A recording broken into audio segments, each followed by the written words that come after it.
है उनका मंगल हो ये रे।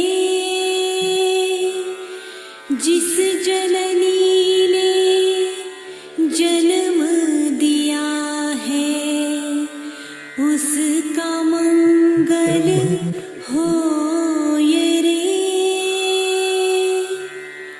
पाला पोसा और बढ़ाया उस पिता का मंगल हो ये रे। इस जगत के सब दुखियारे प्राणी का मंगल हो ये रे। जल में स्थल में और गगन में सबका कल इसके बारे में बात मंगल करता हूँ ना, अभी तो नहीं हो बता ये सकता, रे। अभी एक सेशन में हूँ, है ना। अंतर मन की गांठें टूटे 10 वर्ष अंतर से ठीक मुश्किल है, निर्मल 50 और 100 मिनट हो ये रे। 100 की बंदोबस्त कर सकता हूँ। राग द्वेष और मोह मिट कल कोशिश कर जाए लेते शील समाधि हो ये रे। शुद्ध धर्म धरती पर जागे पाप पराजित हो ये रे। इस धरती के तरतिन में कण कण में धर्म समो ये रे। शुद्ध धर्म जन जन में जागे घर घर शांति समो ये रे। तेरा मंगल मेरा मंगल सबका मंगल हो ये रे।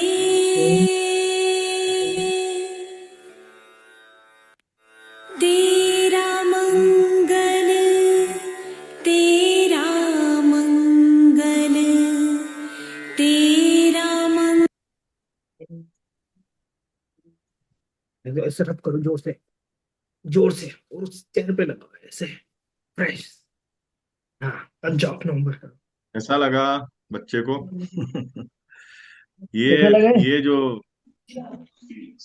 गीत है मुझे ट्यून्ड इन कर देता है हमेशा, जब भी कुछ मैं अच्छी शुरुआत करना चाहता हूँ, सुबह में उठ के कुछ करना चाहता हूँ या रात में नींद प्रॉपर आ जाए, तो कोशिश करता हूँ इस बस गीत को सुन लूं। अपने आप बहुत ही गहन शांति का अनुभव होता है और बहुत अच्छा लगता है ना।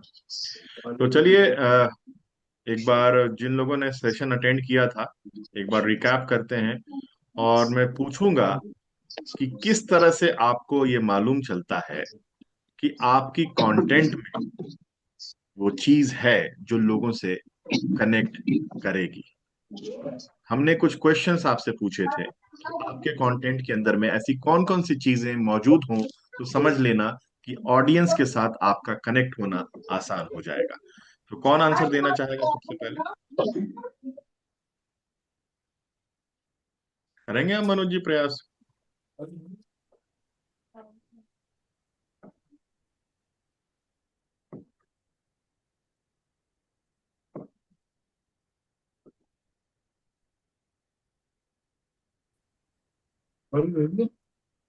पापा क्या क्या 180 पे क्या मनोज जी, वो कर रहा है पीछे में करता है। हाँ 380 कट कर दिया उसको। आपने क्वेश्चन सुना? क्या भाव वो कितने एनीवे अगर आप अगर अभी कनेक्टेड नहीं है तो फिर मैं आपको म्यूट कर देता हूँ फिलहाल, है ना। जब भी आप अवेलेबल हो तो मुझे बताइए, है ना। आप राकेश जी, आप सुन पाए थे कल क्या क्या पॉइंट्स अपन ने डिस्कस करे थे कि कैसे अपने कंटेंट में क्या क्या चीजें सही हैं नहीं है, इसको हम कैसे जानेंगे, किस तरह से हम ऑडियंस से कनेक्ट कर सकते हैं। कल हुआ था क्या ये डिस्कशन? हाँ, अच्छा, कल आपने सेशन अटेंड नहीं किया था, राइट? कल मैं नहीं था, तो आपने क्या डिस्कस किया मुझे नहीं मालूम। कोई बात नहीं, कोई बात नहीं, ठीक। मुझे तो सबको खुश रखना पड़ता है ना, मैं दूसरे काम में था। नहीं नहीं सर, आप तो सबको नहीं अपने कर आप को सकते, लेकिन मैं दूसरे काम में था कल। कोई दिक्कत नहीं सर, कोई दिक्कत नहीं। मनोज जी, आपको याद है कि क्या क्या पॉइंट्स हमने डिस्कस हाँ, किए थे नोट जी? किया था सर कि हाँ। आगे में एक तो ये बताए थे कि आखिरी पोस्ट में क्या एंटिसिपेशन क्या हुआ कि आगे क्या होगा इस पॉइंट में ये आना चाहिए।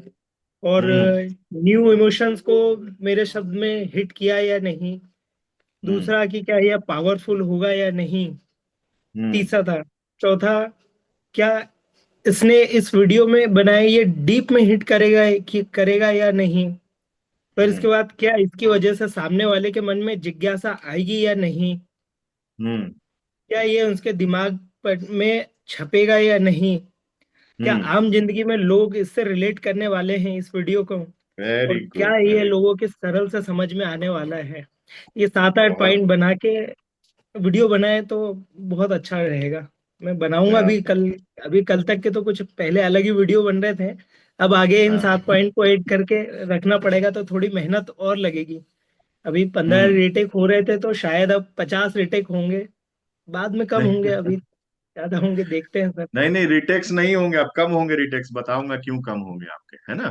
अच्छा। देखिए, जो सबसे इंपॉर्टेंट बात जो कल हम लोगों ने डिस्कस करी थी, वो क्या थी, उसको ध्यान से पुनः सुनिएगा एक बार, है ना। कि the story that changes everything, the story that changes everything is never the big one. The story that changes everything is never the big one. ठीक है। हम क्या सोचते हैं कि हमारी स्टोरी बड़ी होगी, कुछ ऐसा होगा कि फटा पोस्टर निकला हीरो, तो लोग उससे कनेक्ट हो जाएंगे। लेकिन अक्सर हम यही मिस्टेक करते हैं। ठीक है। क्योंकि आपका जो सबकॉन्शियस है किसी सक्सेस स्टोरी से उतना कनेक्ट नहीं होता जितना ट्रू ह्यूमन फीलिंग से होता है। जब आप किसी के अंदर में किसी प्रकार के इमोशंस को झंकृत कर दें, तो फिर कनेक्शन होता है। आप फैक्ट्स कितना भी सामने पढ़ लें, कितने भी डेटा सोफिस्टिकेटेड पढ़ लें लोगों के सामने में, लेकिन जब तक आप उनके मन में कुछ झंकार पैदा नहीं करेंगे, तब तक कोई रियल कनेक्शन पैदा नहीं होगा। लॉजिकल माइंड को अपील कर सकती हैं आपकी बातें, अगर फैक्ट और डेटा के साथ आप आगे बढ़ रहे हैं।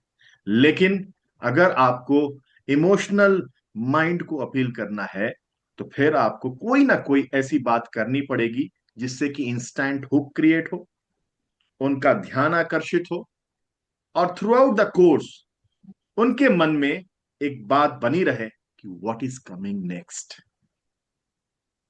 What is coming next. ये सेंस ऑफ एंटिसिपेशन अगर आप बिल्ड कर पा रहे हैं अपने कंटेंट में, हर बार, हर प्लेटफॉर्म पर, हर मौके पर, तो ये समझ लीजिए कि आपका ऑडियंस कहीं नहीं जाने वाला, वो आपके साथ ही रहेगा और एंटिसिपेट करेगा व्हाट इज कमिंग नेक्स्ट। ठीक है। आज की जो सबसे बड़ी लर्निंग है, इसको लिख लीजिएगा आप लोग। ये ऐसी लर्निंग है जिसपे मैंने घंटों रिसर्च किया, बैठ के समझा चीजों को कि क्या क्या ऐसा किया जाए जिससे कि रोज मैं ज्यादा ऑब्जर्वेंट हो पाऊं, ज्यादा चीजों को माइन्यूटली समझ पाऊं, ज्यादा डीप उतर कर देख पाऊं, जिससे कि मुझे मालूम चले कि ऐसी कौन कौन सी चीज है जो मेरे दिल को छूती है। क्योंकि जब तक आप ये नहीं समझेंगे कि ऐसी कौन कौन सी चीजें हैं जो आपके दिल को छू रही हैं, तब तक आप दूसरे के दिल को छू पाने में असमर्थ रहेंगे। तो अगर दिल को छूना है, दिल में अपनी जगह बनानी है, तो आपको आज जो मैं बता रहा हूं, बहुत ध्यान से सुनना है। क्या सभी लोग तैयार हैं? Thank you. तो लिखिए, सबसे पहला पॉइंट आज का, प्रिडिक्टिबिलिटी, प्रिडिक्टिबिलिटी का मतलब अगर आप अंदाजा लगा पा रहे हैं ना, प्रिडिक्टिबिलिटी स्पेलिंग बता दूं, PREDICTIBILITY। Predictability is the enemy of emotion. Predictability is the enemy of emotion.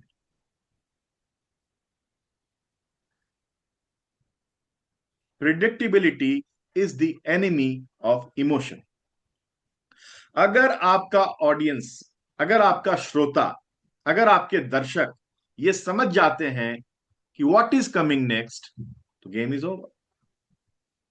आज के इस नॉइज भरी दुनिया में, जब हर क्षण हमारा दिमाग डिस्ट्रैक्ट हो रहा है, हर नोटिफिकेशन से हमारा टेंशन स्पैन कम होता चला जा रहा है, ऐसे में अपने ऑडियंस को हुक्ड रखना एक बहुत बड़ा चैलेंज है। तो कैसे इस नॉइज के समय में, जब आर्टिफिशियल इंटेलिजेंस सारी सामग्री, सारा कंटेंट, सारा कॉन्टेक्स्ट सेट कर कर सेकंड्स में आपके सामने प्रस्तुत कर देता है, तो आप क्या करें जिससे कि ह्यूमन एंगल आपके कंटेंट में हो और वो लोगों के साथ ज्यादा कनेक्ट कर सके। ठीक है, तो सबसे इंपॉर्टेंट पॉइंट आपने आज क्या लिखा? Predictability is the enemy of emotion. दूसरी चीज लिख लीजिए, tiny human moments work. Tiny human moments work. Tiny human moments work. बड़ी बड़ी खुशियां हैं छोटी छोटी बातों में। पुनः से यही आपसे कह रहा हूं कि आप थोड़ा सा ऑब्जर्वेंट बन के तो देखो, कब आपके चेहरे पे मुस्कान आ जाएगी, कब आपको किसी क्षण अपने ऊपर बहुत गर्व होगा, अपने बच्चे पे बहुत गर्व होगा, अपने पापा पे बहुत गर्व होगा, अपने घर वालों पे बहुत गर्व होगा। कुछ ऐसे क्षण आएंगे, लेकिन उसके लिए आपको ऑब्जर्वेंट बनना बहुत जरूरी है। तो जितना डीप, जितने लेयर्स डीप जाकर आप अपने माइंड में टटोलेंगे कि क्या क्या ऐसे इमोशंस थे जिसने आपको इग्नाइट किया, फिर देखिए क्या मजा आने वाला है। देखिए, अब लिखिए list, LIST, list, list 3 everyday moments. List 3 everyday moments this week. List 3 everyday moments this week that made you feel something, that made you feel something। पुनः एक बार रिपीट कर रहा हूं, list 3 everyday moments this week that made you feel something. Examples, और ये जो examples मैं बोलूंगा उसको भी आप कॉपी में लिखेंगे, नोटबुक में लिखेंगे, बहुत इंपॉर्टेंट है। सारे के सारे एग्जाम्पल्स आप जैसे ही लिखोगे आपको मालूम चलेगा, वाह, बल्ब ऑन होगा आपका, है ना। अंग्रेजी में बोलता हूं फिर हिंदी में भी बोल दूं, है ना। पहला point, A text message, A text message that made you smile. A text message that made you smile. पिछले एक वीक में ऐसा कौन सा टेक्स्ट मैसेज था जिसने आपके चेहरे पर स्वतः ही स्माइल ले आई, स्माइल का सबब बन गया वो मैसेज, टेक्स्ट मैसेज। ठीक है। दूसरा point, a comment that stuck with you. A comment that stuck with you. किसी ने कुछ कहा और पूरे हफ्ता कभी ना कभी वो आपके मस्तिष्क में आता रहा। A comment that stuck with you. A comment that stuck with you, that stayed with you. Done.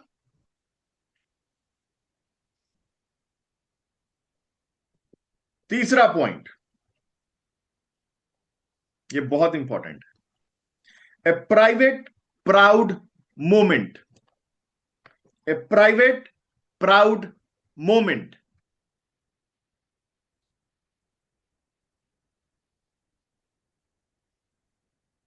चौथा point, a time you felt ignored. A time you felt ignored. A time you felt ignored. और पांचवा point, an awkward public slip.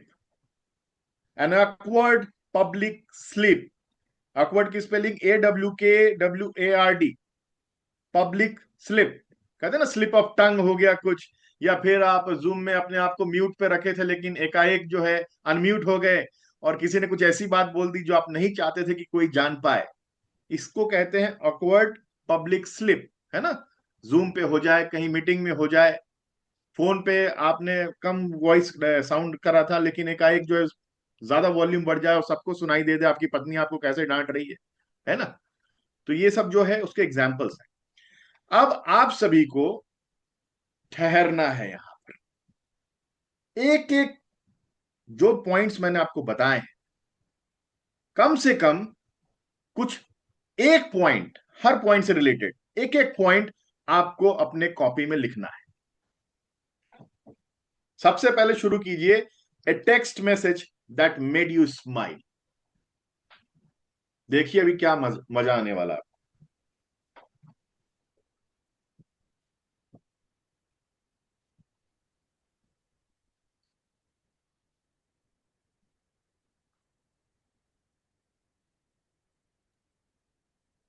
Sir ये मतलब मेरे जो पास last पूरी history है sir. Last week में हुआ वो लिखना है ना, हाँ लास्ट वीक लास्ट में। वीक, हाँ एक वीक के आसपास की जो घटना, जो आपको ऐसा कोई टेक्स्ट जो आपको बार बार आपके चेहरे पे मुस्कान लेके आ रहा है।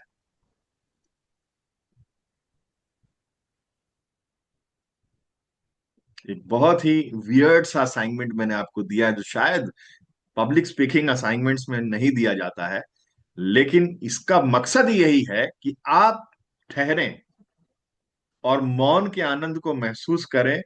आपके मस्तिष्क के जितने न्यूरॉन्स हैं सब अपने आप धीरे धीरे एक्टिवेट हो जाएं और फिर देखिए आप कैसे तैयार होते हैं।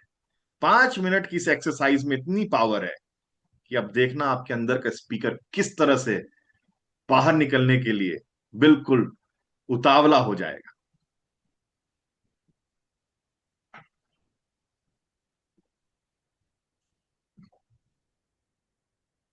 वैसा लास्ट वीक वाला वही फर्स्ट पॉइंट का कुछ याद ही नहीं आ रहा है ऐसा, उसके लिए क्या करें सर? कोशिश कीजिए, ऐसी क्या बात, इसका मतलब कि कुछ ना कुछ गड़बड़ है। अगर नहीं भी आ रहा तब भी अपने लिए लर्निंग है इसके अंदर में। कोशिश कीजिए, ऐसी कौन सी बात है जिसकी वजह से आपके चेहरे पे मुस्कुराहट आ गई। और मुस्कुराहट नहीं आ पा रही तो बहुत बड़ी समस्या है बॉस। इसका मतलब लाइफ में बस रोजी रोटी चल रही है, उसके अलावा कुछ नहीं हो रहा है। Serious problem. अरे बाप रे। पूरे सप्ताह में एक ऐसा कुछ भी नहीं हुआ क्या जिससे आपके चेहरे पे, मान लीजिए टेक्स्ट मैसेज नहीं है, किसी की कोई बात से आपके चेहरे पे स्माइल आती हो बार बार, ऐसा कर लीजिए, कोई दिक्कत नहीं। ये ऑफिस वाला पॉइंट है लेकिन वो पॉइंट डिस्कस नहीं कर सकते हाँ कि देखिए वो पॉइंट डिस्कस नहीं कर सकते। लेकिन आपके माइंड में, आपके चेहरे पे एक्सप्रेशन जो मैं मुझे बता रही है कि कुछ ना कुछ तो ऐसा है, फनी है, जिससे आपको आपका माइंड खुश होता है, उसको मजा आता है, राइट, है ना। बिल्कुल बिल्कुल। तो देखिए, शिष्टाचार वाले तरीके में स्माइल करना भी मुश्किल होता है, समझ लीजिएगा मेरी बात। ज्यादा शिष्टाचार में रहते हैं तो स्माइल भी हम ठीक से नहीं कर पाते हैं, और गांभीर्य का जो चादर हम ओढ़ लेते हैं ना, वो हमारी रियलिटी नहीं है। जहां एक और लेयर आपके ऊपर आ जाती है, एक और मखौटा जिसको बोलते हैं आप, फसाड जिसको बोलते हैं, वो जब आ जाता है ना, तो फिर कनेक्शन में दिक्कत कहाँ कहाँ आती है, समझिएगा आप मनोज जी। इस असाइनमेंट का यस। उद्देश्य क्या है कि कहाँ कहाँ ब्लॉक्स हैं, कहाँ कहाँ रेस्ट्रेंट्स हैं, कहाँ कहाँ पे रेजिस्टेंसेस हैं जो आपको आपके अंदर का स्पीकर बाहर निकालने से रोक रहे हैं। ठीक है, कैसे उसको सामने लाना है, ये असाइनमेंट इसी के लिए किया जा रहा है। अगर दिक्कत हो रही है तो क्यों हो रही है। अगर हमें मजा सिर्फ उन बातों से आता है जो हम पब्लिकली शेयर नहीं कर सकते, इसका मतलब हमारी मजे का भी लेवल जो है उसमें प्रॉब्लम है। पब्लिकली स्माइल कर पाना, लोगों को अपनी बात से स्माइल करा पाना कोई आसान काम नहीं। हम कहते हैं ना, कपिल शर्मा, कपिल शर्मा बनना आसान काम नहीं है बॉस। दुनिया में किसी के चेहरे पे मुस्कुराहट लेके आना बहुत मुश्किल काम है। Unless until you understand the gravity of this matter, आप कभी भी खुलकर बात नहीं कर पाएंगे। और अगर खुल के बात करना चाहते हैं तो शब्द नहीं आ पाएंगे, इसका ख्याल रखिएगा। चलिए, दूसरी, ये तो आपने, मैं बारी बारी से सभी लोगों से एक एक पूछूंगा। दूसरा लिखिए, a comment that stuck with you. A comment that stuck with you, ऐसी किसी की टिप्पणी, अच्छी बुरी हास्यास्पद, जो आपके साथ रह गई और बार बार वीक के दौरान कभी ना कभी आपके जहन में आती रही। ऐसा कौन सा कमेंट था? एक बार मैं फिर से रिपीट कर देता हूं सारे पॉइंट्स, कुछ कुछ लोग बाद में आए हैं। आप लोग अपना लिखना जारी रखेंगे, तब तक नए लोगों के लिए मैं फिर से एक बार रिपीट कर देता हूं। सबसे पहले आज हम क्या करने वाले हैं? List 3 everyday moments this week that made you feel something. List 3 everyday moments this week that made you feel something. Examples. पहला, a text that made you smile. A text that made you smile. Second one, a comment that stuck with you. Third one, a private, proud moment. Fourth one, a time you felt ignored. A time you felt ignored. पांचवा point, an awkward public slip. ठीक है, ये 5 point है। दूसरा point किसका किसका हो गया तैयार? A comment that stuck with you, आपका हो गया, आपका भी हो गया। क्या बात है भैया। जो लोग कैमरे बंद करके बैठे हैं उनसे गुजारिश है कि प्लीज कर लीजिए, क्योंकि ये असाइनमेंट जो है ना, मुझे सब कुछ आपका रिवील होना चाहिए। आपके एक्सप्रेशंस, आपकी परेशानियां सब मुझे दिखनी चाहिए, तभी मैं आपकी मदद कर सकता हूं। संजय बागवान, हर्षो जी, अगर आपके पास नेटवर्क बढ़िया है तो कैमरा ऑन कर लीजिए, है ना। भूरेलाल मैं जी। तो आपके चक्कर में टैबलेट खरीदने जा रहा हूँ। जी, आपके चक्कर में टैबलेट खरीदने जा रहा हूँ अच्छा, कल, क्यों? क्योंकि अब आपको छोटी स्क्रीन में देखने में चार्म हो रहा है कि बड़ी में देखा जाए। अच्छा अच्छा अच्छा। क्या बात है सर। क्या बात है, ठीक है, हो गया सेकंड पॉइंट रेडी। अब चलिए थर्ड पॉइंट पे चलते हैं। ए प्राइवेट प्राउड मोमेंट, सभी लोग लिखेंगे, ए प्राइवेट प्राउड मोमेंट। ऐसा कोई क्षण, आप अकेले में हो लेकिन आपको गर्व की अनुभूति हो रही है। कुछ भी ऐसा काम जो आपने किया हो या फिर आपने अपने आंखों के सामने होता देखा हो, अपने निकटतम किसी भी सदस्य, परिवार के सदस्य, किसी कोलीग के, किसी अपने बहुत करीबी व्यक्ति को करते हुए, जिससे आपको गर्व के क्षण अनुभव हुए हो। ए प्राइवेट प्राउड मोमेंट, पब्लिक नहीं, ए प्राइवेट प्राउड मोमेंट।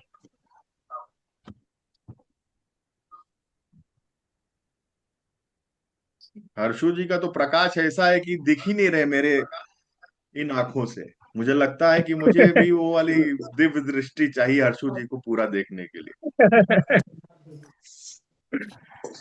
हाँ, वो थोड़ा सा, वो बैकग्राउंड में आपका जो, आपकी जो बल्ब है ना, वो थोड़ा सा आपको देखना मुश्किल कर रही है मेरे लिए। नरेंद्र सिंह जी, संजय बागवान,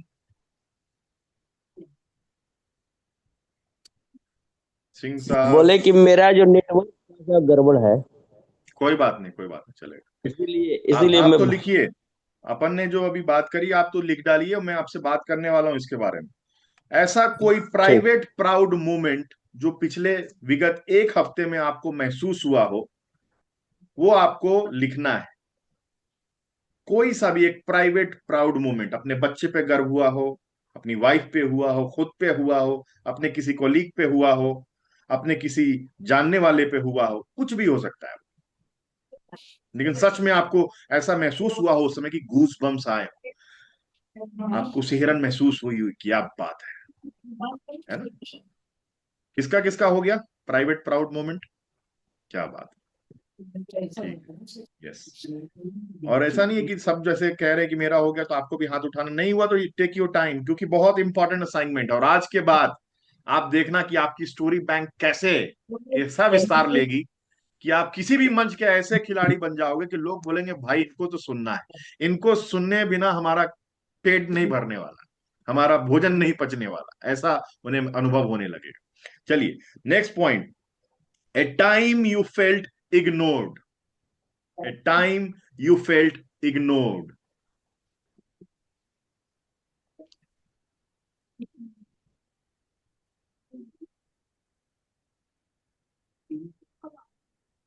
टाइम। डन।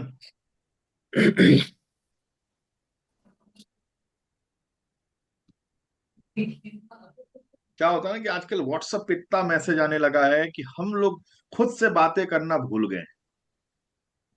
हमें ऐसा लगता है कि सब कुछ तो अवेलेबल है रेडीमेड, क्या देखना क्या सोचना।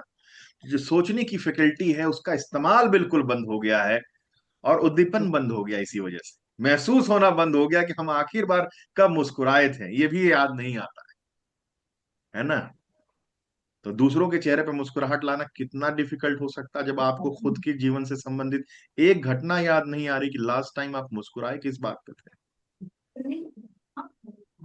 ठीक है, चलिए ये लिख लिया सभी ने, टाइम यू फेल्ट इग्नोर्ड। और पांचवा जो पॉइंट है, an awkward public slip. Publicly ऐसा क्या हो गया जो आप नहीं चाहते थे लेकिन हो गया, और उससे बहुत ही अकवर्ड सी सिचुएशन क्रिएट हो जाती है।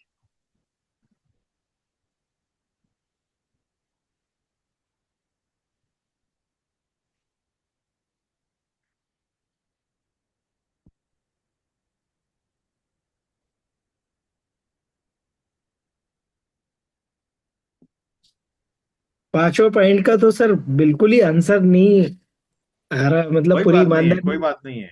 जिसका जिसका आ रहा है वो तो कम से कम है ना, कम से कम कुछ सोच तो रहे हैं, कुछ लिख तो हाँ। रहे हैं। वो आएगा धीरे धीरे। वो ब्लॉक्स हैं, मैं बताना चाह रहा हूँ कि क्यों नहीं आदमी बोल पा रहा है आज खुल के। कारण देखो क्या क्या है।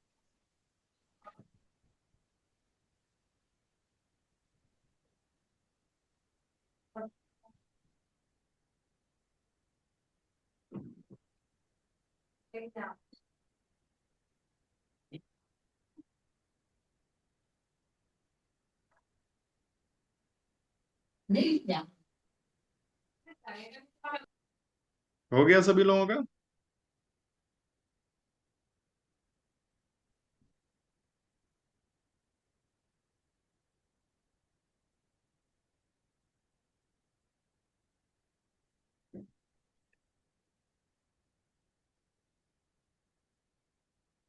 How many of you are done? Raise your hands. क्या बात है, क्या बात है। ठीक है, संजय जी रेडी हैं आप? कैमरा ऑन कर लीजिए। एचपी सिंह, अच्छा आपका तो दिक्कत है ना। नरेंद्र सिंह जी, चलिए शुरू करते हैं आज के इस अनोखे सफर को, जो थोड़ा सा अनकंफर्टेबल है। और मेरी कोशिश भी यही थी कि आप सभी लोगों को थोड़ा सा अनकंफर्टेबल किया जाए, क्योंकि जब तक अनकंफर्टेबल नहीं होंगे लर्निंग नहीं होगी, लर्निंग स्थापित नहीं होगी माइंड में। ठीक है, इसीलिए बहुत इंपॉर्टेंट है रोज अनकंफर्टेबल होना, तभी आप जाके स्मॉल विंस को महसूस कर पाएंगे, और दूसरों को भी स्मॉल विंस होती क्या है ये महसूस करवा पाएंगे। तो चलिए सबसे पहले हम बात करेंगे उस एग्जाम्पल की, a text that made you smile. Who is going to come first? कौन बोलना चाहेगा? एक टेक्स्ट मैसेज जिसने आपके चेहरे पर मुस्कान ला दी, या फिर किसी की कोई बात जिसके वजह से आपके चेहरे पर मुस्कान आ गई। कौन कहना चाहता है पिछले एक वीक में ऐसा क्या हुआ आपके साथ में? जी मनोज जी रेडी हो गए, क्या बात है। चलिए अनम्यूट कीजिए और सर सबके बड़ी सामने, और सुनिए, don't rush, don't rush. Pause में ना बहुत ताकत होती है मनोज जी। हम ये सोचते हैं ना कि बस बोल के खत्म हो जाए, हाँ है हाँ, ना। बिल्कुल। शब्दों के बीच के मौन को महसूस करते हुए, शब्दों के वेट को जस्टिफाई करते हुए, एक एक शब्द आपके मुख से बिल्कुल कॉन्फिडेंट, सहज, आराम से निकलना चाहिए। आप देखिएगा, आप ये मैजिक होने वाला। चलिए चालू हो जाइए। ये थोड़ा ऑफिस वाला है सर, मतलब मेरी ये कोशिश रहती है इस्माइल, जैसे कि मेरे अब मैं रियल एस्टेट में भी काम करना है मुझे, तो मुझे समय निकालना पड़ेगा। अब चूंकि हम प्राइवेट जॉब में हैं तो 10 घंटे देने रहते हैं वहां पे। तो हम्म। अभी रियल एस्टेट के लिए सर, अब मैं था मटेरियल्स डिपार्टमेंट में था। ठीक है, अब मैंने वहां से ट्रिक लगाया कि यार मुझे कुछ तो चेंज करना पड़ेगा ताकि मैं अपने लिए इधर पर टाइम निकाल पाऊँ।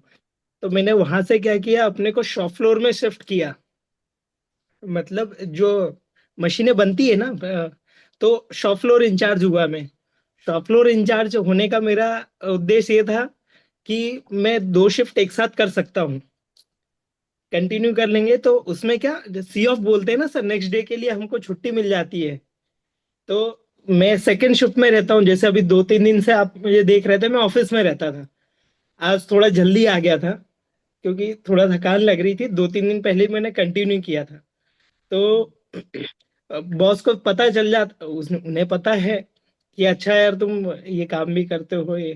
तो मैं, क्या होता है कि अक्सर मैं फिर आया, बी शिफ्ट में आया तो बोला सर कुछ सी शिफ्ट में करने का है, मैं आज रुक जाता हूँ, आज ये काम है वो है। तो मेरे को अंदर से एकदम हंसी छूट जाती है। वो बोलते हैं कि यार तुम अपना देख लेते हो ऐसा कि सी शिफ्ट भी कर ले रहे हो। तो वो मतलब एकदम से ना हंसी निकल जाती है वो, ये ऐसा होता है। तो ये पॉइंट ठीक है, में मतलब ऑफिस में रहते हैं, क्योंकि आपको मैं एग्जैक्टली exactly हंसी क्यों निकल जाती सर वो देखिए कि अगर मैं अपना कुछ सी शिफ्ट में, मतलब नाइट शिफ्ट में कुछ अगर कुछ इम्पोर्टेंट नहीं है, अब वो मुझे क्रिएट करना है, कुछ उनको कुछ इम्पोर्टेंट दिखाना है कि मुझे रुकना पड़ेगा बॉस, नहीं तो कल की मॉर्निंग शिफ्ट कहीं ना कहीं फंस जाएगी। तो बॉस का मैं चेहरा देखता हूँ तो मतलब हम दोनों की जब आंखें चार होती है तो वो ये सोचते हैं कि साला तू मुझे ही चूतिया बना रहा है। है?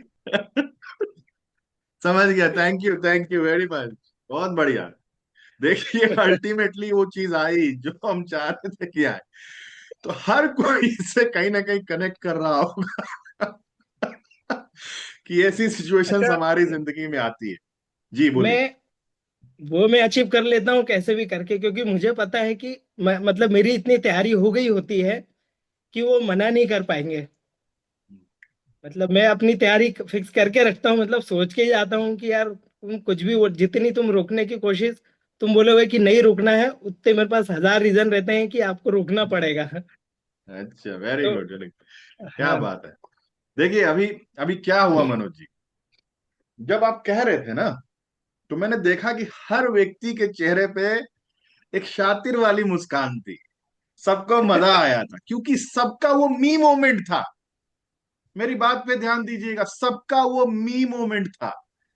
जब आप ये कह रहे थे तो सामने वाले को एहसास हो रहा था, अरे यार ये तो मजा आ गया। ठीक है, तो जब भी आप बोलें, ज्यादा मत बोलें, कोई दिक्कत नहीं, लेकिन जब भी बोलें और सामने वाले को मी मोमेंट महसूस हो जाए कि अरे यार ये तो मेरे मेरे लिए है, मेरी जैसी बात है कुछ है, तो ये रेजोनेंस, ये मैजिक क्रिएट करता है ना।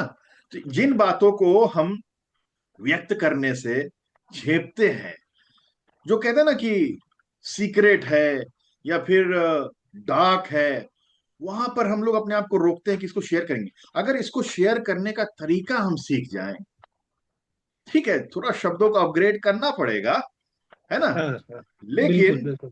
सबको समझ में आएगा कि आप कहना क्या चाहते थे। ठीक है, सबको समझ में आएगा। तो शब्दों के बीच के मौन को इस्तेमाल कीजिए। कहाँ रुकना है, सी बोल के भी रुका जा सकता है क्या? सबके पास में दिमाग है, सब समझते हैं कि भाई क्या आने वाला है। ठीक है, तो जरूरी नहीं कि उसको बोलेंगे तभी लोग समझेंगे। जहां सी पे आए आप तो वहां पे समझ में आ जाएगा कि भाई मेरा क्या कहना चाहता था, उसको वो मी मोमेंट फील हो जाएगा।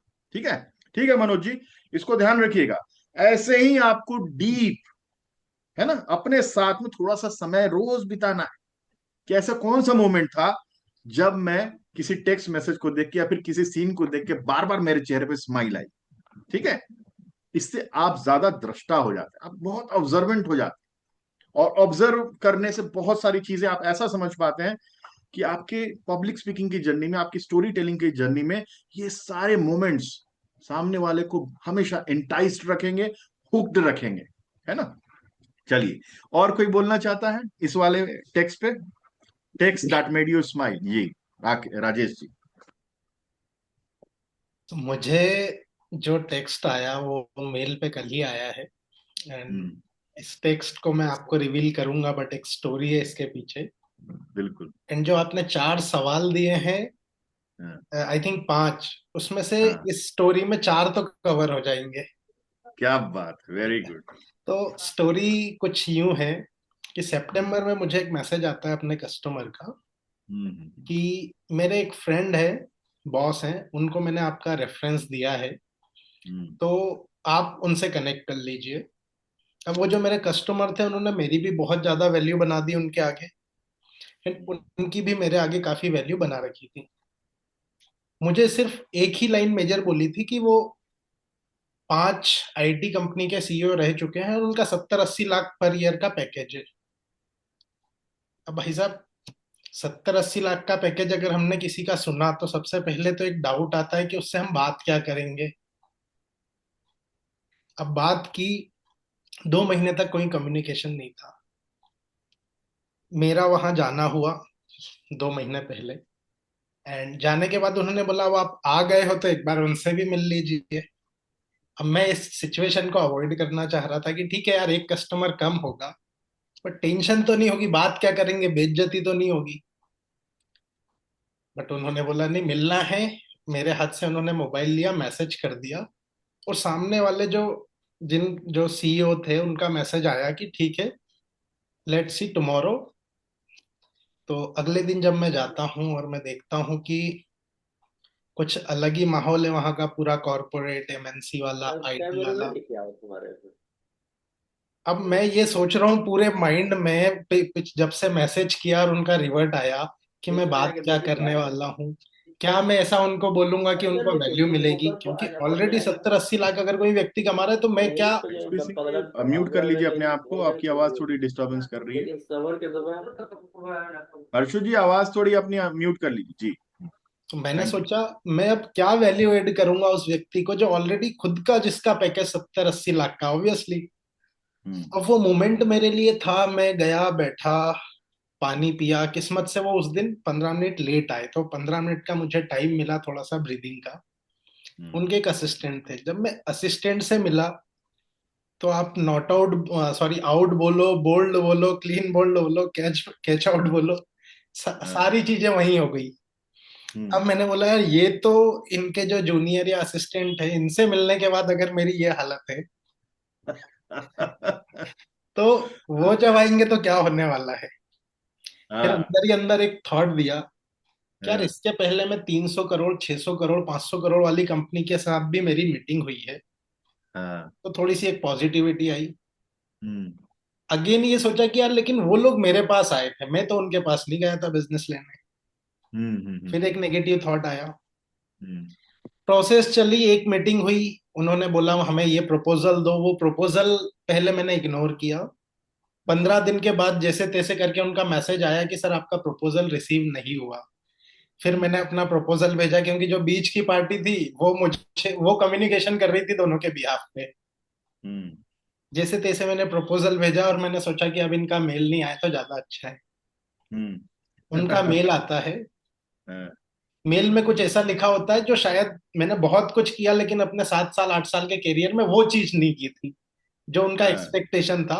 और बीच वाली पार्टी ने ऑलरेडी बता दिया था कि आप जो चाहोगे वो यहाँ मिल जाएगा। अब वो मेल आता है, देन उसके बाद अगला मेल फिर जाता है, फिर एक मीटिंग होती है। मीटिंग ऑलमोस्ट ठीक ठाक होती है, बट मुझे लगता है कि, मतलब मेरे एंड से मैंने सोचा था कि कंटिन्यू नहीं करना है, छोड़ देना है। बट उस मीटिंग के लिए जो मैंने प्रिपरेशन की थी उस पर्टिकुलर चीज के लिए, वो उनको मेरी काफी पसंद आ गई और उन्होंने बोला कि मेरे 15 साल के कैरियर में, 20 साल के कैरियर में जो चीज मैंने शायद नहीं सीखी वो भी मुझे इस मीटिंग में समझने को मिली। और आपके थ्रू राजेश जी मुझे ना एक नया पॉइंट मिला, नया डायरेक्शन मिला सोचने के लिए, जो शायद मेरे 20 साल के कैरियर में भी मैंने नहीं सोचा था।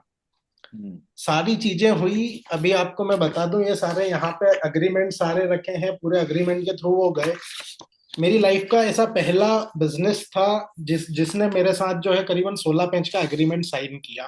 अरे वाह, क्या बात, वेरी पहली बार। बाकी डायरेक्ट सब ट्रस्ट पे आते हैं सारी चीजें। अब हुआ 3 दिन पहले कुछ यूं कि जो ये सारा कम्युनिकेशन था वो हुआ था मेरी एक्स कंपनी के थ्रू, जिसको मैं रिमोटली कंट्रोल करता था। मैं one of the director of company. But अभी मेरा जो पूरा प्लेटफॉर्म है, लास्ट मंथ वो अपनी खुद की कंपनी मैंने रजिस्टर की। एंड आगे मैं चाहता था कि वो इसके थ्रू रजिस्टर हो। और मैंने उनको एक सिंपल मेल डाला। जैसा ही मैंने मेल डाला उनका कमेंट आया कि दिस इज वेरी डिसअपॉइंटिंग। कल जब इतनी लंबी मीटिंग हुई तो क्या उसमें आप नहीं बता सकते थे? Isn't it let? 15-20 चीजें, जो कि एक कमेंट आपने बोला था ना जिसके साथ स्टक हो, तो मैं काफी बहुत स्टक रहा। अब उन्होंने कहा ठीक है, 15 मिनट की मीटिंग करते हैं, तुरंत सॉल्व करते हैं, क्या करना है। अब वो 15 मिनट की जब मीटिंग होना थी तो एक्चुअल में वो बॉस तो ठीक थे, जो असिस्टेंट था यू कैन से कि वो थोड़ा सा चाह रहा था कि मैं नहीं कंटिन्यू करूं। तो मीटिंग में सिर्फ बॉस थे। वो पूरा हमारा मीटिंग ऑलमोस्ट 90% कंप्लीट हुआ। इतने में जो असिस्टेंट ने एंट्री ली मीटिंग में, मतलब अब मैं जिस चीज से चाह रहा था कि अब अगर वो नहीं आए तो सब कुछ सॉर्ट हो चुकी है चीजें, एंड लास्ट मोमेंट पे उनकी एंट्री होती है। फिर उनके वही सारे इंट्रोगेशन चालू हुए, अब क्या होगा, कैसे होगा, हमारी सर्विसेज क्या होगी, आपकी डिलीवरी क्या होगी, आपकी पुरानी कंपनी के साथ जाएं, नई कंपनी के साथ जाएं, XYZ बहुत सारी चीजें हुई। एंड लास्टली समहाउ मैंने उसको क्लोज किया। एंड आज मॉर्निंग में मेल आता है कि we are ready to collaborate with you. वाह, ये जो मैसेज था, इस टेक्स्ट मैसेज ने मतलब मेरे चेहरे पे स्माइल बना के रखी। और आपने भी बोला था आज आप इतना फ्रेश क्यों लग रहे हो। हाय हाय, क्या बात है, क्या बात, very good, very more power to you Rajesh. Okay, thank you Rajesh sir. भाई जो है ना, हिंदुस्तान के बहुत बड़े बड़े कोचेस के साथ काम कर चुके हैं, उनकी जिंदगी बना चुके हैं। तो ये हमारा सौभाग्य है कि आज हमारे साथ इस वेबिनार में है। जितने भी बड़े नाम आप सुनते हो भारत में कोचिंग इंडस्ट्री में, सबको ये पर्सनली जानते हैं। और मैं नाम अभी पब्लिकली नहीं लूंगा, लेकिन ये जान लीजिए कि कोविड में सबसे ज्यादा अगर ऑनलाइन जूम पर किसी ने पैसा बनाया था, राजेश जी वॉज इंस्ट्रूमेंटल। उनको पैसा बनाने में राजेश जी ने बहुत मदद करी।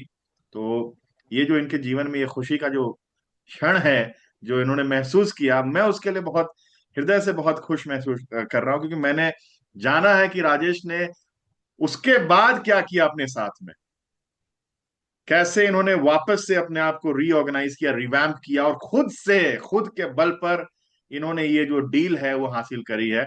सो सुपर पावरफुल राजेश भाई, and this is so very motivating for me as well कि वहां तक पहुंच गए थे।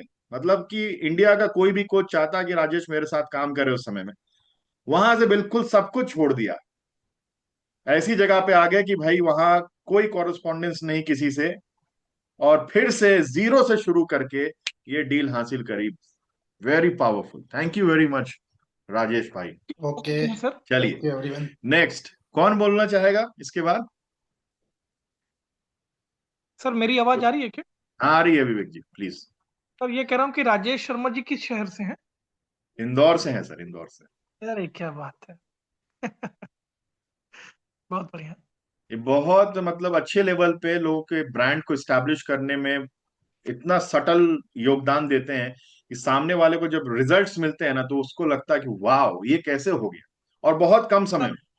वर्क मतलब के बारे में थोड़ा सा बताइए राजेश सर के बारे में। देख रहा हूँ कि AA SS लिखा है, ये भी कुछ देखिए विवेक जी, पढ़ाई लिखाई करे जो बहुत वो अच्छे से, CEO इसलिए थे समझ उनका भी सबसे पहली मीटिंग में यही सवाल था। हाँ।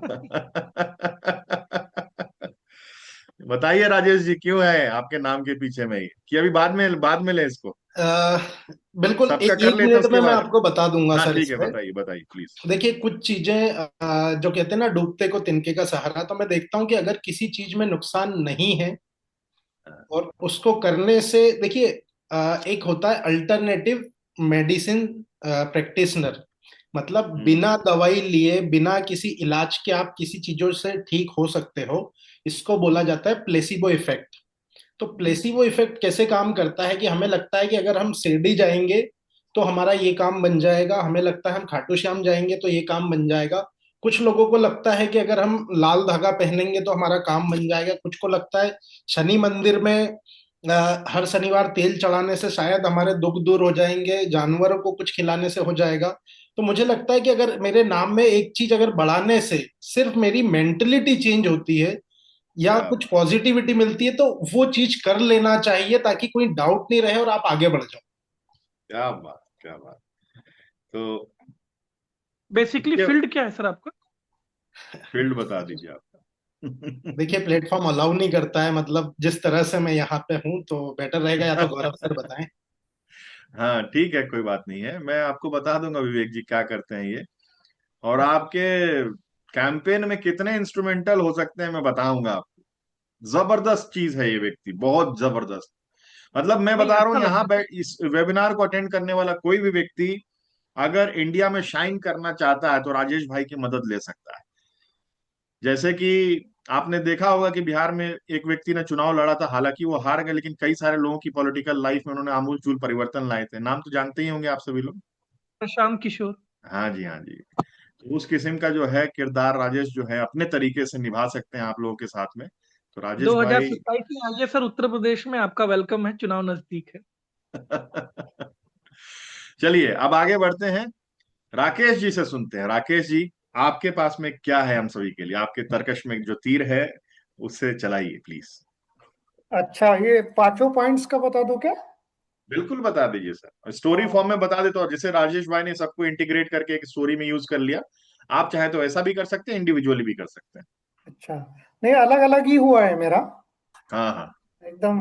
इनका तो चलो वो कोइंसिडेंटली बहुत बढ़िया रहा। हम्म हमें तो काफी कुछ चीज हम देखते रहते हैं वैसे, हम्म थोड़ा बीच बीच में जब टाइम मिल जाता है तो ना, तो हम्म खुशी का तो हम ढूंढ लेते हैं, हंसते रहते हैं कभी भी ना कुछ देख के। इसीलिए वो हम्म कपिल शर्मा जो मैंने एक बार बोला भी था मेरा फेवरेट है, वो मतलब वो हंसा देता है बस, दैट्स ऑल।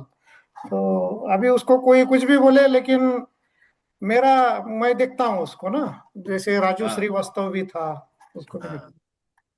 तो थोड़ी सी खुशी लास्ट वीक का ही बताता हूँ, वैसे तो काफी रहते हैं, मैं हंसता ही रहता हूँ कुछ ना कुछ बहाने ढूंढ के। अरे वाह। तो पिछले वीक में कुछ नहीं, लोन सैंक्शन अमाउंट का मैसेज आया तो मैं बड़ा खुश हो गया। हाँ यार। इस एज में भी मुझे इतना बड़ा लोन मिल गया, आया, आया। बिकॉज आई वॉज क्या नॉट बात। एक्सपेक्टिंग। फिर भी मुझे मिल हाँ, गया तो मैं खुश हो गया। क्या ठीक है, बात। प्रॉपर्टी फाइनलाइज हुई, उससे भी मैं खुश हो गया। और एक स्टक पॉइंट रहा बड़ा, हम्म, सही में बुरा लगा मुझे, जैसे कोई रिलेटिव के बाद भी होता है ना ऐसे। हम्म, हमारे डिप्टी सीएम अजित पवार का देहांत हो गया, और हाँ, मैं लिफ्ट से नीचे से ऊपर जा रहा था घर पे, तो किसी ने वो सुनाया तो आई वॉज रियली स्टक। क्योंकि उन्होंने, जहां मैं रहता हूँ पिंपरी चिंचवड़ में, बहुत खतरनाक यहाँ पे डेवलपमेंट की है उन्होंने ना, और वो सामने दिखती है, देखने को मिलती है। तो आज का जमाना वैसे भी जो डेवलपमेंट करता है, लोगों का लाइफ आसान करता है, जिंदगी आसान करता है, उसको लोग मानते ही है वैसे भी। तो मुझे बड़ा बुरा लगा वो, मतलब वो दिन ही खराब गया है मेरा। बीच बीच में वो थॉट आता था यार, इस बंदे ने कितना काम कर किया, और वो एहसास हुआ कि सही में जिंदगी क्षण भंगुर है। वो प्लेन क्रैश हो गया ना उनका, और हम्म, सुबह वो जल्दी उठने वाला बंदा है, वो सुबह 5 बजे उठा था। मुंबई से वो बारामती जा रहे थे, बारामती 8:45 को पहुंच गए थे, और वो प्लेन क्रैश हो गया। That was stuck moment for me, और सैड मोमेंट था, अच्छा नहीं लगा मुझे। तो ये था। और मेरे बेटे का एग्जाम हुआ जो आईआईटी कर रहा है अभी, तो उसने बोला कि पेपर तो टफ था मेरा, लेकिन मैं बड़ा खुश हूँ। मैंने बोला क्यों भाई?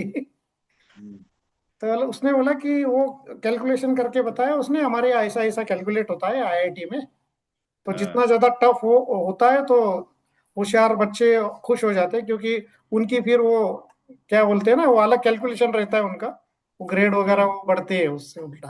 हाँ, तो ही वॉज वेरी हैप्पी, तो मुझे अच्छा लगा सर। ये तो क्या उसने बात। अच्छा समझा दिया, कुछ चीजें तो मेरे भी समझ में नहीं आई, तो मैं खुश हो इसके गया। बावजूद आपको अच्छा लगा, वेरी गुड, अच्छा ठीक है। लगा वो, तो बॉडी लैंग्वेज में कॉन्फिडेंस भी था उसके कि वाह। अच्छा वो रैंक वगैरह आएगा ऐसे। हम्म।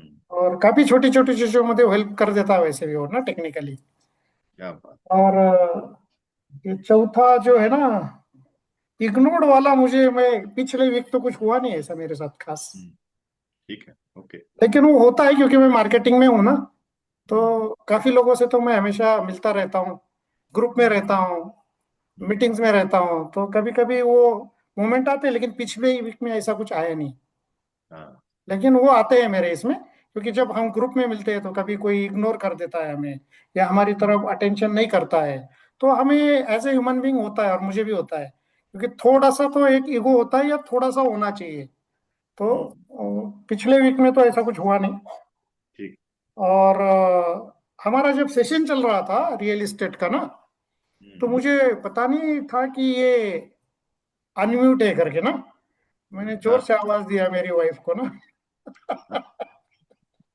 पानी लोग वहां से एकदम एक सेकंड में म्यूट हो गया मैं। तो फिर डंडे उंडे तो नहीं पड़े सर? पानी लाने के लिए जोर से आवाज दिया था। और अच्छा। वो बड़ा मुझे टिपिकल सा लगा कि यार मैं कितना जोर से चिल्लाया करके। तो ये होता है और फील होता है हमें, हाँ, ये चीज। जी। तो thank this you is sir, the very thank good exercise कि क्या है यू। ना कि मैं आर्ट ऑफ लिविंग का फॉलोअर हूँ। कि अरे वाह, आपने जो, क्या बात। हाँ, तो आपने जो बोला ना कि हम क्या कर रहे हैं, ये हम्म, इंस्ट्रूमेंट लेके बैठ जाते हैं सुबह से सोने तक ना, मोबाइल वाला, और हम्म, पागल हो पड़े सब लोग। तो थोड़ा सा जब हम शांत रहते हैं, मेडिटेटिव स्टेज में रहते हैं, 10-15 मिनट मेडिटेशन करते हैं, तो आपने जो बोला ना, ये चीजें फटाफट आप लिख सकते हो। कम से एब्सोल्युटली। कम 15 मिनट भी आप शांत वाह। बैठते हो एक जगह पे ना अपने साथ, तो ये हम्म, पॉसिबल है, अदरवाइज नहीं पॉसिबल फिर। और ये जरूरी भी है, ये फीलिंग्स वाली जो आपने बात की ना, ये बहुत ज्यादा जरूरी है, क्योंकि हम सेल करते हैं, कभी कभी करोड़ों रुपया लगाना होता है सामने वाले डीलर से, पार्टी से ना, बैंक से, उसको साला मोटिवेट करना पड़ता है, तू ले ले 2 करोड़ कुछ भी नहीं यार तेरे लिए, तू सीसी बना ले, बीजी बना ले, चल मैं आता हूँ तेरे साथ, मैंने कई सारी बनवाई है। तो हाँ, ये बड़ा इंपॉर्टेंट होता है, उनके साथ कनेक्ट होना, हम्म, ग्रुप में, किसी डीलर मीट में, बैंकर्स मीट में, या कस्टमर मीट में आप जब बोलते हो लोगों के सामने ना, तो हम्म, कनेक्ट होना बहुत जरूरी होता है। तो उनके काम की बात, उनके सपोर्ट की बात, उनके मन की बात, उनको कैसा बेनिफिट हो, कैसे वैल्यू एडिशन आप करो, ये जब तक आप नहीं बोलोगे ना उनकी लैंग्वेज में, नहीं होता हो। कितना वेरी भी गुड, बड़ी बड़ी वेरी टेक्निकल बातें कर लो आप, ये नहीं होता। ग्रेट। तो ये जो भी बोला ना आपने, बहुत ही बढ़िया आप समझा रहे हो और बता रहे हो। और थैंक ये यू जो सर, थैंक। एक्सरसाइज है, इस हम्म, एक्सरसाइज से ही अभी सबको पता चलेगा कि हाँ, मैं कितना खुद के लिए टाइम दे रहा हूँ, हाँ, कितना मैं एनालिसिस कर रहा हूँ कि मैं कर क्या रहा हूँ पूरे वीक में, पूरे डे में। इतना बड़ा हम्म, एक्सरसाइज दिया आपने। क्या बात है सर। और जानते हैं राकेश सर, आपको जब मैं सुन रहा हूं ना, तो मुझे लग रहा है कि खुदा ना खास्ता किसी दिन आप कपिल शर्मा के साथ मंच पे चले गए, अरे तो वाह। आपका जो प्रेजेंस है उससे कम तो नहीं होगा साहब, क्योंकि आपके अंदर एक नेचुरल डिलीवर करने की क्षमता है। और आपकी जो टोनालिटी है ना, उसमें जो है कॉमिक सेंस भी है ना। तो आप कभी भी किसी को आराम से अपनी बातों से उसका दिल जीतने में आप सक्षम रह सकते हो, ऐसा मुझे लग रहा है। और इनफैक्ट आप अगर अपने लाइफ में जहां पर भी हो, खुश हो दिख रहा है मुझे, तो उसकी वजह है आपकी कम्युनिकेशन स्किल। आप जहां भी जाते हो, लोग याद तो रखते होंगे कि भाई राकेश भाई ने क्या कहा था।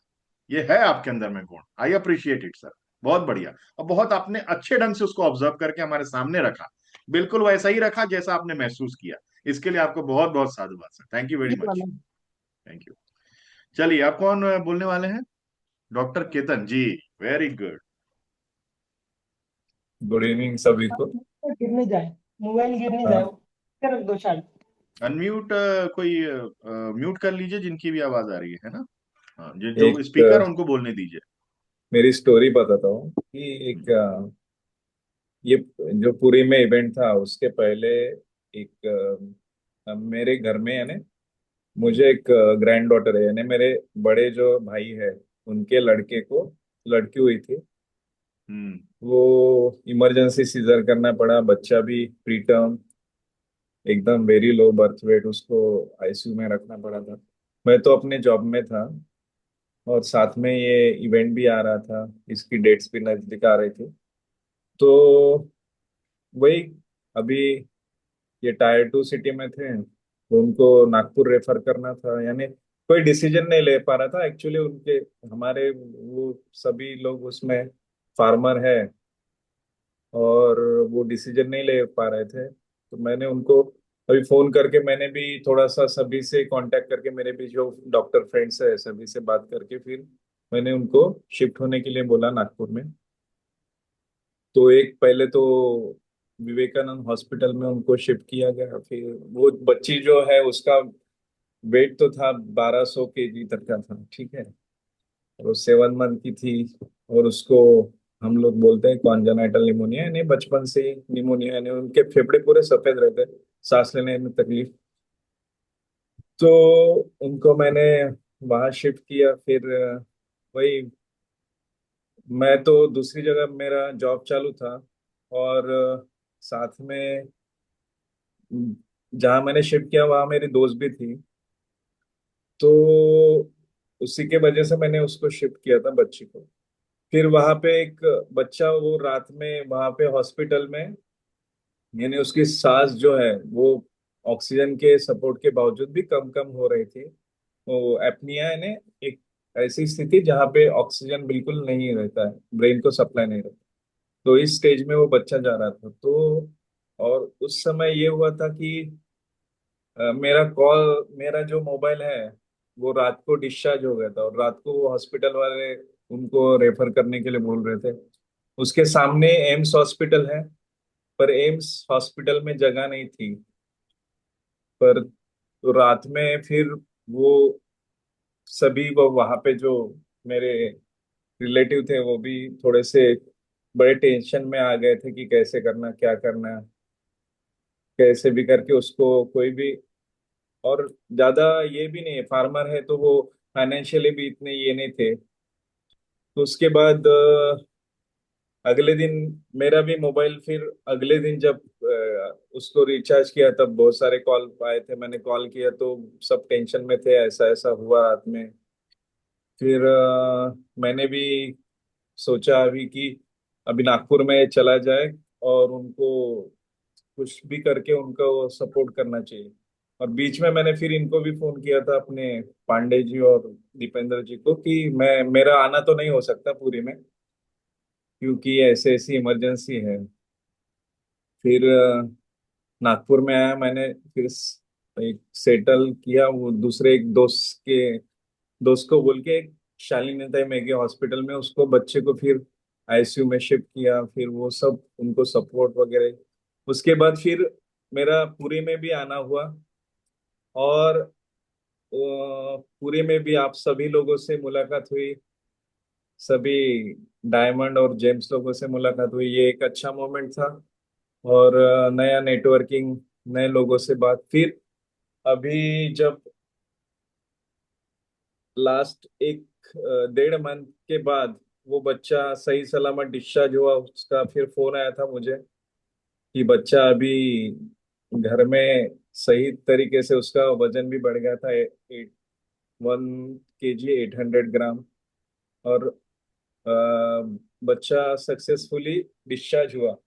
तो वही थोड़ी बात करते कर, यानी चीजें अगर सही तरीके से आप, अगर आप ये करते हो तो वो सब तरह मैनेज हो जाती है। बहुत बार जैसे मुझे भी लगा था कि मैं इवेंट में आ पाऊंगा कि नहीं, पर वो भगवान जो है आपको वो दरवाजे खुले करता है एक एक जब प्रॉब्लम आती है। तो ये सब सब कुछ अच्छा हो रहा है। और दूसरी बात वही, जॉब का भी जो बोल रहे थे अपने साहू जी, मेरी भी वैसे एक जगह जॉब करने गया था, तो ये दूसरी स्टोरी है। और यहाँ पे फिर जो एक बंदा था उसकी ट्रेनिंग लग गई थी, और वहां पे और दूसरा बंदा था, उसको जाना था शादी के लिए दोस्त को मिलने के लिए, तो कोई यहाँ पे मेडिकल ऑफिसर या डॉक्टर नहीं था। तो मुझे भी वहां से फिर जो मैंने अगले पार्टी से ये किया था, वो छोड़ के मुझे बीच में फिर आना पड़ा। और जो बंदा जिसकी ट्रेनिंग लग गई थी, तो वो अपने जो हेड इंचार्ज थे उनसे, वो जिसके, जो बंदे को शादी के लिए जाना था और वहीं पे नागपुर में ट्रेनिंग थी, और तो उसने हेड से बोला कि उसकी ट्रेनिंग कैंसिल करके इसको उधर बुला ले। तो वो भी बंदा अभी नया ही काम कर रहा था, वो उसने रिजाइन कर दिया। रिजाइन का करके इसलिए फिर मुझे भी आना पड़ा यहाँ पे। बाद में क्या हुआ कि अभी 3-4 दिन जाने के बाद सब सेटल हुआ। वो बंदा जो है वो कल अभी ज्वाइन होने वाला है, और मैं भी ड्यूटी कर रहा हूँ, वो भी ट्रेनिंग कर रहा है। और फिर से वही वही जो चीजें यानी डिस्टर्ब हुई थी, वो वैसे ही फिर से ये सही तरीके पे वो आ गई, यानी फिर से वो। तो ये स्टोरी थी। गुड और गुड। एक जो था हंसी वाला, एक बताता हूँ मैं आपको। एक यानी एक गरीब घर की अ, औरत थी, उसका बच्चा था, उसको प्राइवेट पार्ट में वो जल गया था। तो उसने एक क्रीम लगाई थी वहां पे। एक लड़का था, मैंने उसको पूछा कि क्या तूने क्या क्रीम लगाई, तो उसने बताया फेयर एंड लवली। मुझे मन में तो हंसी आई, बट वो जो वो औरत भी क्या करती, उसने तो उसको सही, वो बच्चे को सही होने के लिए देख रही थी। वो नहीं सोच रही थी कि फेयर एंड लवली है कि क्या है, बस उसको ये, उसका मोटो ये था कि वो प्राइवेट पार्क की जलन कम हो जाए। ठीक है। ओ ये सुंदर हो। ये सही ऐसी बात। स्टोरीज होती है। Thank you. अरे यार, ये तो स्टैंड आउट हो गया सही। फेयर एंड लवली लगा के सोच रहे हैं कि ठीक होगा तो अच्छा। तो ओ ऐसी माय स्टोरी गॉड। होती है। ये तो स्टैंड आउट हो गया सर। Thank you. देखिए आपने सर जेनुइनली जो है ना, हंसी के जितने भी तंतु मेरे रुके हुए थे सबको एक साथ इग्नाइट कर दिया। Thank you for making us laugh, है ना। ये देखिए, ये पावर है रॉनेस पर की, ये ये पावर है इसमें बहुत वल्नरेबल ही होने यानी विरोधाभास भी है, हंसी भी है और एक सीरियसनेस भी है। की। लेकिन सर इसमें मर्म है। उसने तो अपने भाव से बोला कि फेयर एंड लवली लगा देते तो प्रचार में दिखाते हैं कि सब बढ़िया फेयर हो जाएगा। उनका कॉन्सेप्ट वही था, ममता वही हाँ। थी उस चीज की, है। Very good sir, very good. चलिए आप, वो आप वापस से इस गौरव, चीज को रिकलेक्ट कर पाए, आपने वापस से ढूंढा, आपने उस पिटारे में से इसको निकाल के हम सबसे शेयर किया, हम सभी के चेहरे पे मुस्कान ला पाए आप, और नेचुरल मुस्कान लेके आए, हंस सब हंस रहे हैं। तो थैंक यू वेरी मच, बहुत sir powerful, thank you. Sir एक thing और शेयर करना था मुझे। Thank you. हाँ हाँ, हेलो। बोलिए। हाँ हाँ बोलिए बोलिए। सर बट इसको रिकॉर्डिंग पे अगर या इसको हटा देंगे तो वो सही रहेगा, अगर मैं शेयर कर पाऊँ, मैं शेयर करूंगा हम्म, तो हटा वो देंगे। पॉइंट। हाँ नहीं नहीं, वो। देखिए आपने इनकी कहानी को पूरा समझा नहीं, इसमें कुछ भी awkward ऐसा नहीं है कि किसी को बुरा लगेगा। इनका कहने का मतलब क्या है, जहां तक मैं समझा हूं, कि जिसने वो फेयर एंड लवली क्रीम लगाई ना, वो ये सोच के इस इंटेंशन के लगाई कि उसकी माइंड में ये बात थी कि फेयर एंड लवली का मतलब क्या है कि सब कुछ फेयर हो जाए, और जलन हो रही हाँ है हाँ उससे, जो है रूप बिगड़ गया है, वो ठीक हो जाएगा। तो इनको एज ए बिल्कुल डॉक्टर बिल्कुल। हंसी आ रही थी, लेकिन ये हंसे नहीं। राइट। हाँ हाँ तो राइट। ये अपने आप में प्रोफेशन के साथ में जस्टिस करना भी हो गया, कि सामने वाले हाँ का मौखौल नहीं उड़ा, लेकिन ये बस इन्होंने एक बात ऐसी कही कि ये किस तरह से इनके मन में हंसी के फवारे फूट रहे थे, लेकिन बावजूद इन्होंने उसको कंटेन किया। लेकिन ये चीज हम जब सोच रहे हैं, तो हमको मी मोमेंट लग रहा है कि हमारी भी ऐसी सिचुएशन होती, कि हमको भी ऐसे ही जोर से हंसी आती। इन्होंने तो बहुत अच्छे से उसको मैनेज कर लिया, शो नहीं किया, नहीं तो हो सकता है हंसी से लोटपोट हो जाते, उसको लगता है अरे मेरा मजाक उड़ा रहे हैं। इन्होंने ऐसा नहीं किया, बिल्कुल बिल्कुल। है ना। जी, सर ये मेरी, कॉन्टेक्स्ट है। हाँ जी। मेरी एक दूसरी बात है सर, आज फ्राइडे हो गया। अब हम्म ये बात है सर ट्यूसडे की। ट्यूसडे हम्म क्या हुआ, मतलब वाइफ की स्कूटी सेल्फ स्टार्ट नहीं हो रही थी, तो मैं हम्म उससे रिपेयर नहीं करा पा रहा था। वो हम्म मुझे पिछले हफ्ते से बोल रही थी, तो अभी यहाँ से 55 किलोमीटर दूर जाती है, मानपुर, गवर्नमेंट टीचर है हम्म वो। और हम्म मानपुर से उन्हें 5 किलोमीटर अंदर स्कूल में जाना होता है, गांव के हम्म रास्ते। तो मैंने कहा कि मैडम मैं करा देता हूँ, कल करा देता हूँ। अब सर 3 दिन से मेरे पास विजिट यहाँ पे आ रही थी ऑफिस, मतलब अपने प्रॉपर्टी की। हम्म कुछ जेन्युइन कस्टमर है तो उनके लिए मैं दिल जान से लगा हुआ था। तो मैं सुबह होता 10 10 बजे, अब मैं कस्टमर विजिट उनको लेके निकल जाता तो 3 दिन चले गए। अब कल वो वहां पे फिर गई तो कल उन्हें मतलब उनके साथ में कोई मैडम आती है जो कि मानपुर हम्म। से वो उन्हें स्कूल तक के छोड़ती है। तो कल वो हम्म। मैडम नहीं आई। हम्म। उन्होंने मेरे को एक लंबा चौड़ा मैसेज किया, व्हाट्सएप हम्म। मैसेज, कि आप प्रॉपर्टीज में लगे हो, मैं 3 दिन से बोल रही हूँ, आपने स्कूटी ठीक नहीं कराया। तो अब मैं फोन पे बिल्कुल, मैंने बोला अरे आपको मुझे बोलना तो था, मैं ऑफिस बंक मार देता, पहले आपकी स्कूटी ठीक कराता, आपने एक बार बोला ही नहीं। तो हम्म। वो थोड़े गुस्से हुई कि बोले अच्छा बस इतना बोलती हैं। तो वो मतलब उन्होंने थोड़ा मेरे को झाड़ भी दिया। तो मैं हम्म। एकदम ऐसा वो ना, मतलब ये स्टक वाला पॉइंट ना आया कि यार क्या करूं, कस्टमर को ले जाना वो बहुत जरूरी था, क्योंकि वो देवास से आ रहे थे मेरे लिए। हम्म। तो उनको एक्चुअली लैंड देखनी है, उनको 2 बीघा लैंड देखनी है, तो वो मैं उन्हें विजिट करा रहा था। तो हम्म। मैंने कल उनको कुछ नहीं बोला, वाइफ को कुछ नहीं बोला, मैं आया, थोड़ा मनाया, छोटे बेटे को खिलाया, कोशिश किया बनाने की, बट थोड़ा गुस्सा थे। फिर आज तो मैंने छुट्टी लेके रख लिया था। आज सुबह आज सुबह मैंने गाड़ी कार रेडी करके रखा, और वो 9:30 10 बजे निकलते हैं वो। मैंने उनका टिफिन पैक किया फटाफट, बैग वैग जमाया और कार में रख दिया। तो बोले क्या कर रहे हो, मैंने बोला स्कूल चल रहे हैं आपके, और क्या। नहीं मैं चले आऊंगे। अरे मैंने बोला छुट्टी लेके रखा हूँ मैंने। नहीं, हम्म। बोले इतने दूर कोई जरूरत नहीं है मुझे जाने की, मैं चली जाऊंगी। मैंने बोला नहीं नहीं, मैंने छुट्टी लिया हूँ, बस चलो, बैग ला के रखा, वो बैठ गया साइड में। 1 घंटे का हम्म। टाइम होता है, 1.25 घंटे लगता है, आपको पता है यहाँ से मानपुर चलने में। हम्म। तो अब चूंकि मैंने साथ में और क्या रखा है सर, मैंने उनको मानपुर के 3 विजिट थी मैंने प्लान करके रखी थी, मैंने हम्म। आज अपने स्टेटस पे भी डाला है। हम्म। तो अब वो गड़बड़ ये हो गई सर, मतलब लेके गया मैं और कुछ फोन भी आ रहे हैं ऑफिस के, तो मैंने बोला अरे नहीं उठाना, चलो अपनी बात है। फिर बीच में कहीं रुके, नाश्ता वगैरह किया। अब वो 10 बजे 11 बजे हम उनके स्कूल पहुंच गए, और वहां से हम्म। 3 बजे उनको लेके निकला फिर मैं घर आने के लिए। उस बीच में मैंने वो 2 विजिट करवा दी कस्टमर को, और स्टेटस पर डाल दिया मैंने। तो अब जब वाइफ लौटते टाइम हम कार में बैठे, हम चलते हुए बात कर रहे थे आते हुए, तो वो मतलब मेरे लिए बहुत प्यार छलका उनका कि अरे आज आपने मेरे लिए कार से मुझे छोड़ने आए। और बस मैं मतलब है ना, पूरे खत्म, मतलब प्यार जम के आ गया बिल्कुल, कि हाँ नहीं आपने बहुत केयर की और ये वो। अब वो देखते देखते उन्होंने व्हाट्सअप देखा कि ये तो साला विजिट करा रहे हैं यहाँ पे मानपुर में। तो पत्ते खुल गए। अब वो अब मैं कार चला रहा हूँ, वो मेरा मोबाइल देख रहे हैं, ये स्टेटस पे आपने डाले, आप तो मेरे लिए आए थे। हालांकि फिर हंसी बहुत जम के आई मुझे भी। तो हालांकि वो एग्री हो गए कि चलो आपने अपना दूसरा जुगाड़ भी करके रखा, मुझे छोड़ने आए तो आए, बट आपने ये प्रॉपर्टी का भी कर लिया आके। तो बड़े मजे आए सर वो।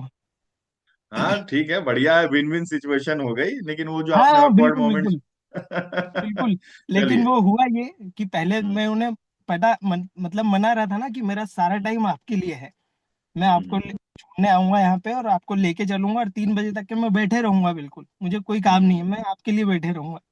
अब वो हम्म। स्कूल में थे तो 1.5 2 घंटे में मैं मानपुर के साइड में जो अपन मांडू जाते हैं ना, वहां पे मैंने 3 साइड देखी थी मैंने, कस्टमर को हाँ। विजिट कराना था। मैंने उन्हें बोल दिया था कि आप अपनी गाड़ी से आ जाइएगा, मैं वहां से अपनी गाड़ी से आपको लेके चलूंगा। 1.5 घंटे में मैंने विजिट करवा दी उन्हें, और बस फिर वापस आ गया। और वो बोले कि अच्छा आप मेरे लिए रुके, तो मैंने बोला तो और क्या काम रहेगा, बस आपके लिए रुके हम। वो बाद में स्टेटस देखा उन्होंने, तो फिर वहां पे पोल खुल गई थी। और सर सही है। उसके हाँ। साथ एक बहुत अच्छा सा जो आपने एक पॉइंट लिखे था हमने अभी, हम्म। ए कंटेंट में दैट मेड यू स्माइल वाला। तो मैंने सर वहां पे देखा, चूंकि वाइफ ना प्राइमरी के बच्चों को पढ़ाती है, हम्म। 40 बच्चों को पढ़ाती है वो। तो जब मैं आके उनके पास में बैठा, 2 घंटे पहले ही आ गया था। तो 1 बजे छुट्टी होती है, मतलब लंच होता है वहां पे, गांव के बच्चे सर है ना।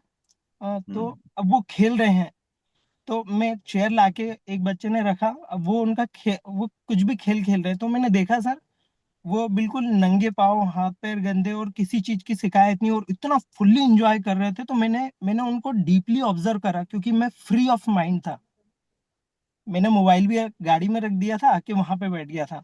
मैं आपके अपने ग्रुप पे शेयर करूंगा फोटो अलग लोगों के। तो और सर नेचर इतना बढ़िया, इतना शानदार ना, तो मतलब एकदम माइंड इतना इतना शांत था। और मैंने उन बच्चों को देखा, वो खो खो खेल रहे हैं छोटे से ग्राउंड में, कबड्डी खेल रहे हैं। हम्म। और किसी बच्चे को हाथ में कहीं लगी है छिले, वो कुछ परवाह नहीं कर रहे सर, पूरे बिंदास खेल रहे हैं। तो वो उनको देखा ना, तो मेरे को एक वो थोड़ा सा मतलब वो फील हुआ ना उनके लिए कि यार बेचारे, इनको साला कुछ भी, जरा भी इन्हें दुख दर्द कुछ नहीं। और हम अपने बच्चों के लिए कहते हैं अरे यहाँ पे हाथ मत लगाओ, गंदे हो जाएंगे, ऐसे हो जाएंगे। और उनके पास मतलब सुविधा के नाम पे कुछ भी नहीं, और लेकिन वो पल इतना एंजॉय करते हैं, और उसके बाद में पढ़ने में भी दिमाग लगा रहे हैं सर। वो आज जो मेरे दिमाग में जो घुसा है पॉइंट, उसके लिए मुझे कुछ करना है। मैं, आप सजेस्ट कीजिएगा। आज देखा मैंने, एकदम से याद आ गया, तो मैंने आप सभी के साथ शेयर किया। क्या बात, क्या बात, ठीक। ठीक है, thank you sir, thank you. Vivek ji please. Sir अभी इधर भी तो ऐसा कुछ नहीं हुआ, हम्म। और ये पॉइंट हमने रखे हैं, आगे बताऊंगा। और मनोज साहू जी, अभी भी आप भाभी जी का ही मोबाइल इस्तेमाल कर रहे हैं? वो बैटरी डाउन हो गई सर, मेरे मोबाइल की बैटरी डाउन हो गई, तो मैंने उनको बोला फटाक से ये वाला मोबाइल दो। और अंदर क्या ये लोग आवाज कर रहे थे ना, तो मैं गाड़ी में आके बैठ गया, तो कोई डिस्टर्ब नहीं अरे होता वाह, इसलिए। क्या बात, क्या बात। जी विवेक जी, कोई सी भी एक एग्जांपल आप दीजिए जो अभी हुई हो। ऐसा तो हुआ नहीं होगा, कुछ ना कुछ तो हुआ होगा यार। विचार शून्य कुछ तो तो आप हुआ रह नहीं होगा। सकते हैं, क्योंकि संवेदना भरपूर है आपके अंदर में। बिल्कुल बिल्कुल। बताता हूँ सर, दो तीन हम्म। चीजें हुई हैं हम्म। और अच्छी हुई हैं।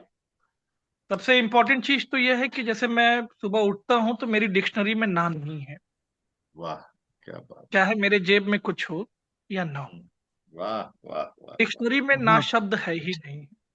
बहुत बढ़िया। और राजेश शर्मा जी से भी ये बात कहूंगा कि कभी भी बैठिए, किसी भी बड़े से बड़े आदमी के सामने बैठिए, हम्म।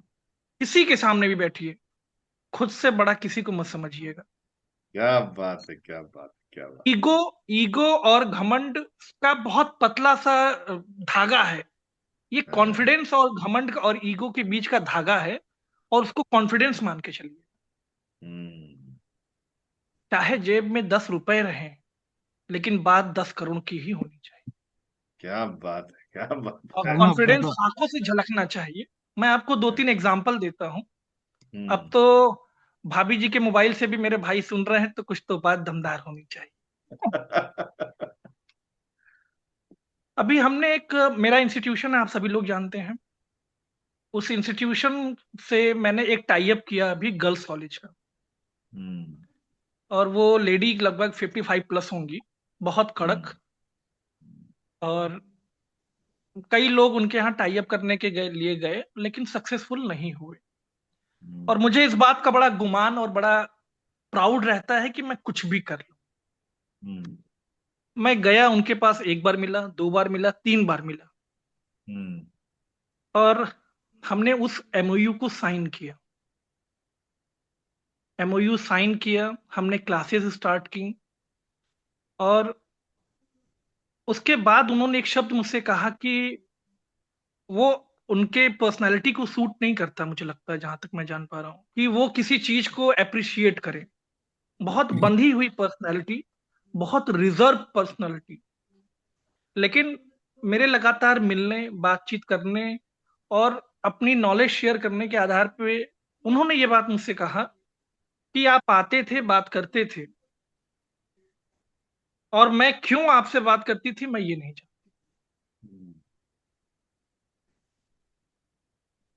और आपके साथ हमने काम भी किया और हम सफल हुए, जबकि मुझे सारे के सारे टाइम आप पे डाउट था।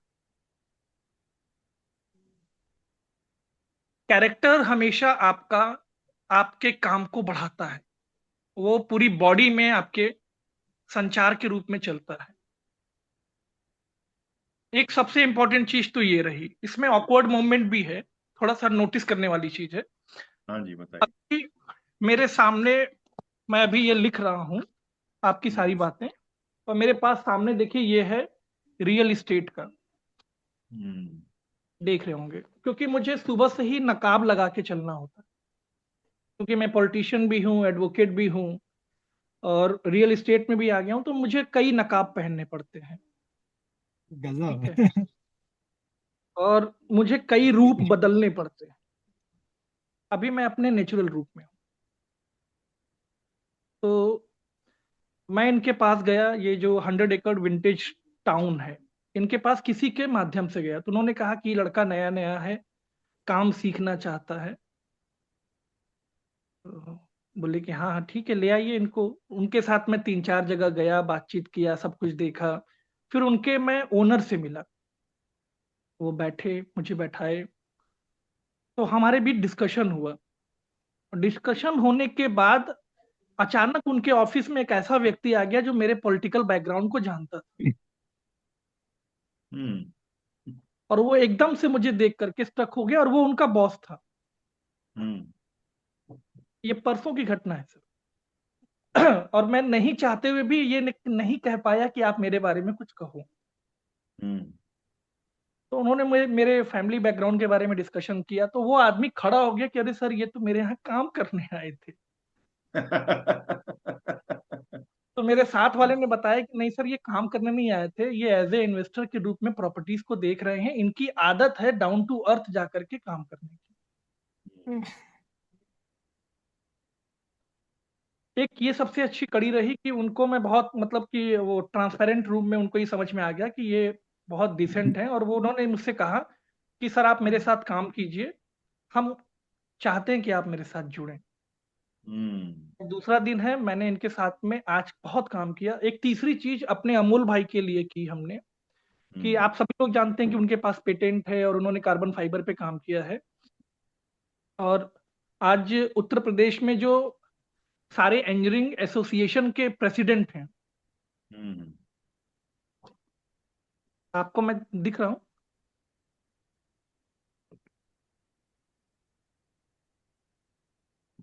हम्म। आपको दिख रहा हूँ सर? आवाज आ रही है मेरी?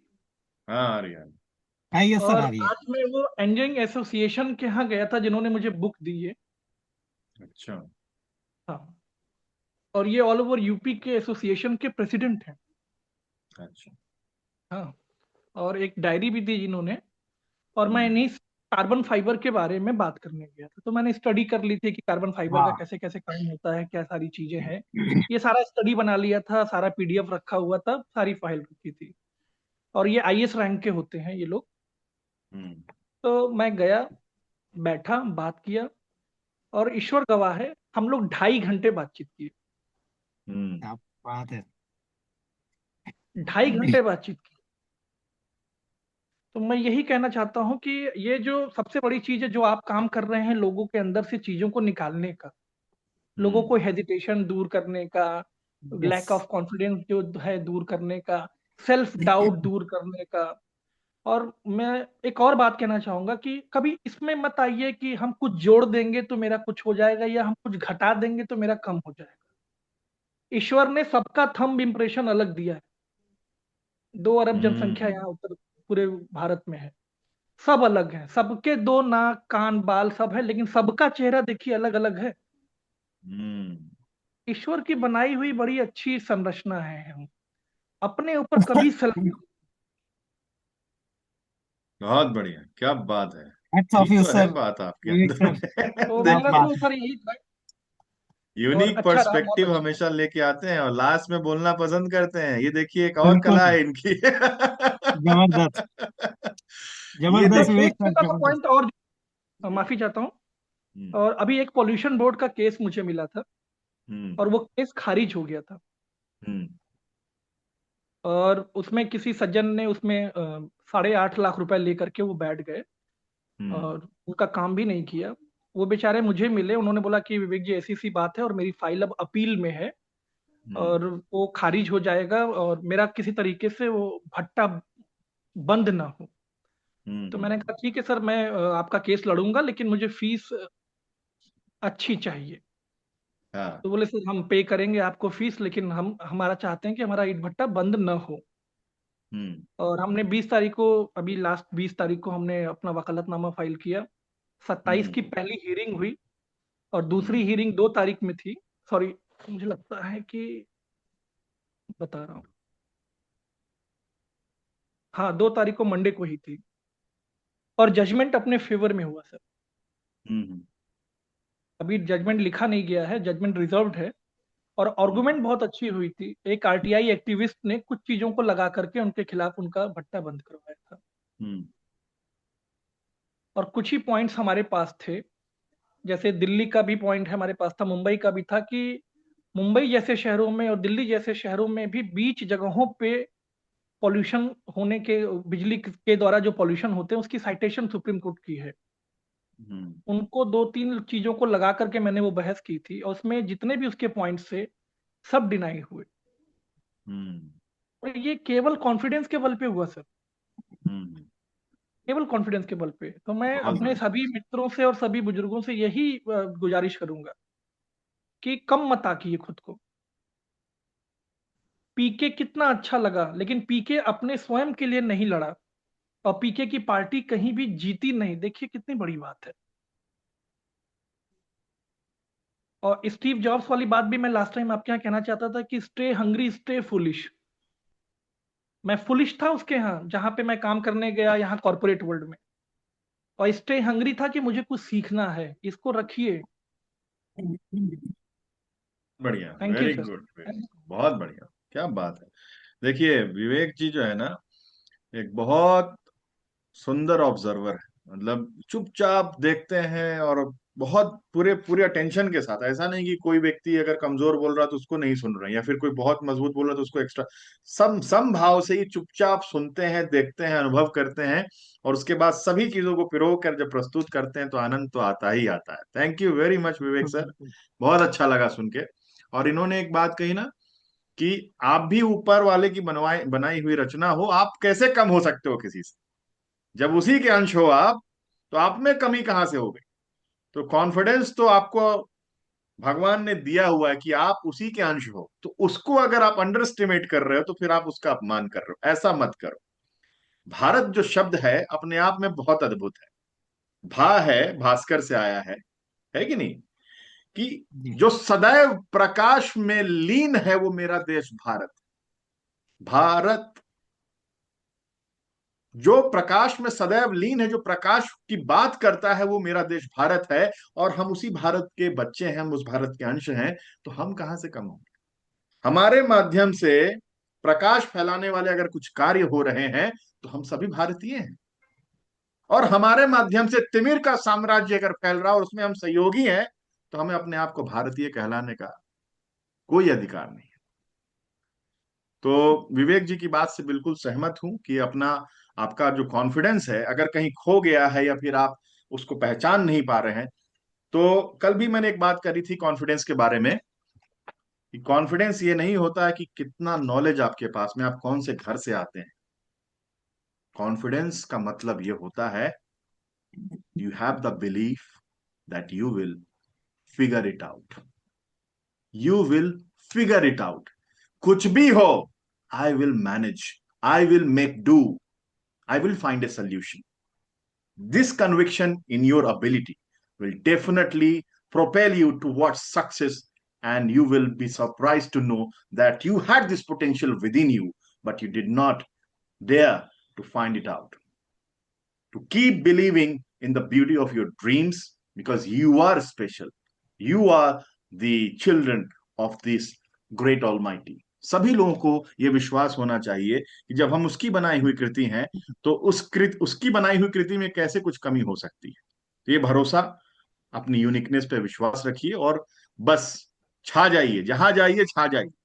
और कभी भी है ना, ये याद रखना कि गिरते हैं सहसवार ही मैदान जंग में, वो तिफल क्या गिरेंगे जो घुटनों के बल चले। ठीक है? हो सकता है कि आप जितने अच्छे ढंग से सामने वाले के सामने प्रेजेंटेशन देना चाहते हो, नहीं हो पाया, लेकिन ये हो पाया, ये ज्यादा महत्वपूर्ण है। क्योंकि इसके बाद ही आपको रियलाइजेशन होगा कि कहां चूक रह गई, कहां कमी रह गई। Next time I will figure it out. है ना? तो ये विश्वास सबके अंदर में हो। जिस भी मंच पे जाए, 1-to-1 सेलिंग हो, है ना, शो स्टॉपर बनने का मौका मिल जाए कभी, सबके लिए आप सबसे इंपॉर्टेंट व्यक्ति हो, सब परसीव कर रहे हो कि आप सबसे इंपॉर्टेंट हैं, लेकिन अंदर में आपको फीलिंग नहीं आ पा रही है कि अरे मैं उतना इंपॉर्टेंट तो नहीं हूं। तो सिचुएशन को नेविगेट करना, इस बात का स्मरण करके कि हम भी उसकी ही बनाई हुई कृति हैं, और मेरे अंदर भी कुछ ना कुछ ऐसा है जो दूसरे से कनेक्ट कर ही जाएगा। इस विश्वास के साथ अपना साथ मत छोड़ना, लगे रहना। मैंने आपको कल क्या बताया था कि रियल एस्टेट के उस इवेंट में जिसका मुझे एबीसीडी भी नहीं मालूम था, यस और मैं 3.5 घंटे बोल गया, और वो सोच रहे थे, वो लोग जो सुन रहे थे, खास करके वो लोग जिन्होंने बहुत अच्छा तगड़ा इन्वेस्टमेंट कर रखा है इंदौर के अंदर में, रियल एस्टेट के बहुत टॉप इन्वेस्टर्स हैं, उनको ऐसा लग रहा था कि ये बंदा कम से कम इस फील्ड में 10 साल से है, जबकि मुझे 10 दिन भी नहीं हुए हैं इस फील्ड के बारे में जानकारी हासिल किए हुए। तो बस जो भी विवेक जी ने कहा कि you will figure it out, you have that belief, keep that belief alive that you will figure it out, it will definitely matter and you will be quite proud of yourself in days to come. अगर कोई पीठ नहीं थपथपा रहा है तो अपनी पीठ खुद से थपथपा लिया करो, और देखना दुनिया आपके इसी डेयर की मुरीद होने वाली है। विवेक जी जब बोलते हैं तो आपको लगता होगा ना कि इट इज क्वाइट चैलेंजिंग, ये अपने आप को चैलेंज करने वाली कुछ बात आप सुनते हो, लगता है कि अरे यार ये तो इग्नाइट कर दिया इस बंदे ने, कि अपने आप को कमतर क्यों मान रहे हो? तुम किसी से कम नहीं हो यार, तुम भी स्पेशल हो, तुम भी रॉक स्टार हो। इस विश्वास के साथ बस ऑपरेट करना शुरू करो। बहुत बढ़िया, बहुत बढ़िया, आनंद आ गया sir, thank you very much. तो आज के इस एक्शन ओरिएंटेड क्लास में जो हम लोगों ने किया, ये वास्तविकता है कि मैं यही चाहता था कि आप सभी के अंदर में जिस भी प्रकार का स्पीकर है, अपने आप वो धरा को चीर कर सामने निकल जाए, प्रस्फुटन हो उस चीज का, और आपको संतुष्टि हो कि वाह, I did it, this is simple, this could be achieved, this is not rocket science. और आप सभी ने अपने अपने तरीके से अपनी मेमोरी में जाकर उन मोमेंट्स को टटोला जो किसी ना किसी तरीके से किसी को हुक कर सकते हैं, किसी को बांध सकते हैं। ये आपकी आज की पहली जीत है, बहुत बहुत मुबारक हो आप सभी लोगों को। मैं आज की एक घटना आपको बताना चाहता हूं, क्योंकि मैंने कहा कि हम सभी को ऑब्जर्वेंट होना चाहिए। हम सभी जो है आजकल गैजेट्स में इतना ज्यादा उलझ गए हैं कि हम खुद ध्यान नहीं दे पा रहे कि हम क्या कर रहे हैं, हमसे क्या चूक हो रही है, हमारी बातों से किसको बुरा लग सकता है, हमें क्या बुरा लग सकता है। हम इन सब चीजों को ग्रांटेड लेने लगे हैं कि अरे ठीक है ना, चल रहा है चल रहा है। लेकिन देखिए आज की घटना मैं बताता हूं। मेरी वाइफ मेरा एक वीडियो बना रही थी, और मैं जब वीडियो बनाता हूं उस समय मुझे किसी भी प्रकार का डिस्टरबेंस पसंद नहीं है।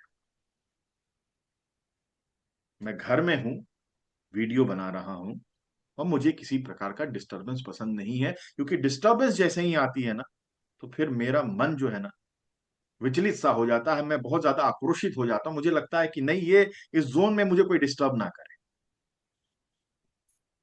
मैंने वीडियो बनाना शुरू किया, वाइफ ने मुझे इशारा किया कि रिकॉर्डिंग ऑन है, आप अपने शब्द बोलिए। मैं बोल ही रहा था, बहुत अच्छे फ्लो में बोल रहा था।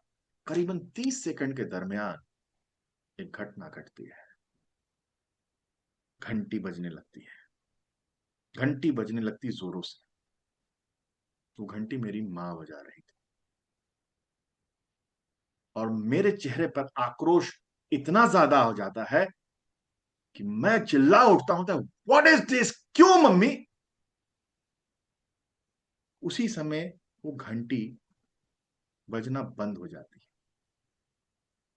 मेरी माँ ये समझ रही थी कि जरूर कुछ इंपॉर्टेंट कर रहा होगा, इसी वजह से ये झुंझलाहट। बिना कुछ कहे वो घंटी बंद रहती है, तब तक बंद रहती जब तक मैं वीडियो कंप्लीट नहीं कर लेता हूं। लेकिन उस वीडियो के कंप्लीशन के पहले से ही मेरे अंदर में एक ऐसी ग्लानि उत्पन्न हो चुकी थी कि मैंने वीडियो से ज्यादा अपनी माँ को, मतलब अपनी माँ से ज्यादा वीडियो को इंपॉर्टेंस दी। माँ के ऊपर मैं खींच गया, मेरी इतनी हैसियत। और मैं आपको बताना चाहता हूं, मेरी माँ चाहती तो उस समय मुझे रिएक्ट कर सकती थी, लेकिन देखिए बड़े बुजुर्गों की मैच्योरिटी क्या होती है। उन्होंने मुझे कुछ नहीं बोला, और मैं चाहता था कि मुझे डांटे, मुझे दुत्कारे, लेकिन मेरे ऑफिस जाने के पहले तक मेरी माँ ने मुझसे कुछ नहीं कहा। लेकिन पूरे दिन मेरे मन में एक बात चल रही थी कि मेरे से गलती हो गई बहुत बड़ी, मुझे ऐसा बिल्कुल नहीं करना चाहिए था। माँ तो अपना काम कर रही थी, मैंने उनको थोड़ी बताया था कि मैं वीडियो बना रहा हूँ। उनके पूजा का समय था, वो घंटी बजा रही थी, लेकिन उनका जो मौन है, उनकी जो शांति है, वो मुझे बहुत पीड़ा दे रही थी। मैं ये चाह रहा था कि मेरी माँ मुझे डांटे, मुझे मारे, लेकिन बावजूद इसके बाद माँ ने कुछ नहीं कहा, और ये मुझे ज्यादा हर्ट कर रहा था, क्योंकि मैं समझ चुका था कि मेरे से एक ऐसा अपराध हुआ है जो अक्षम्य है। मैं माँ के ऊपर कैसे चिल्ला सकता हूँ इस बात के लिए कि मैं वीडियो बना रहा हूँ, तुम घंटी क्यों बजा रही हो?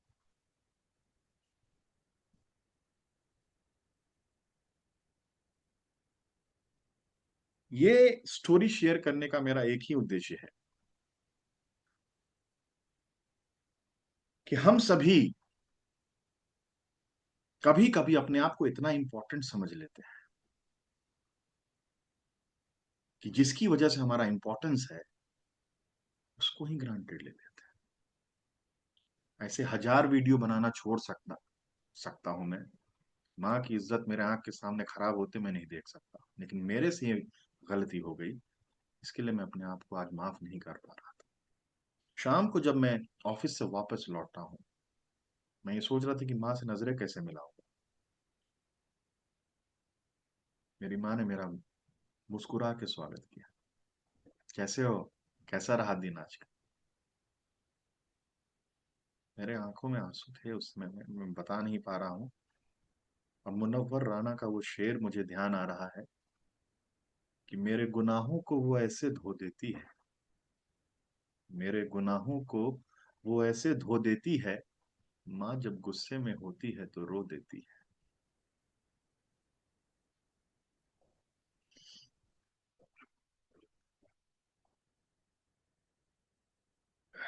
यही बात है। और हम सभी को थोड़ा सा लिहाज भूलना नहीं चाहिए। हम कितनी भी उम्र के हो जाएं, हमारे माँ बाप हमसे हमेशा बड़े ही रहेंगे।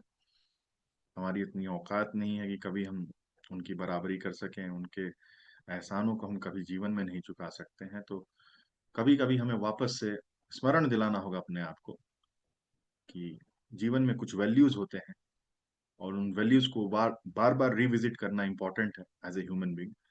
तभी हम अच्छे इंसान बन सकते हैं और अच्छा उदाहरण दुनिया में पेश कर सकते हैं। स्क्रीन पर और रियल लाइफ में अगर डिफरेंस है, तो कहीं ना कहीं आपसे चूक हो सकती है। इसलिए कुछ ऐसे वैल्यूज हैं जो स्क्रीन पे भी होने चाहिए और ऑफ स्क्रीन भी होना चाहिए। Thank you. Thank you. Thank मैंने यू। आपसे क्या कहा दोस्त, ये जो स्टोरी आपके सामने वीव करी, ये कोई बोरोड स्टोरी नहीं है। हम सभी के लाइफ में कुछ ऐसे क्षण होते हैं जो इतने पावरफुल होते हैं, जो हमको ट्रांसफॉर्म कर सकते हैं, और जो उसे सुने उसको भी ट्रांसफॉर्म कर सकते हैं।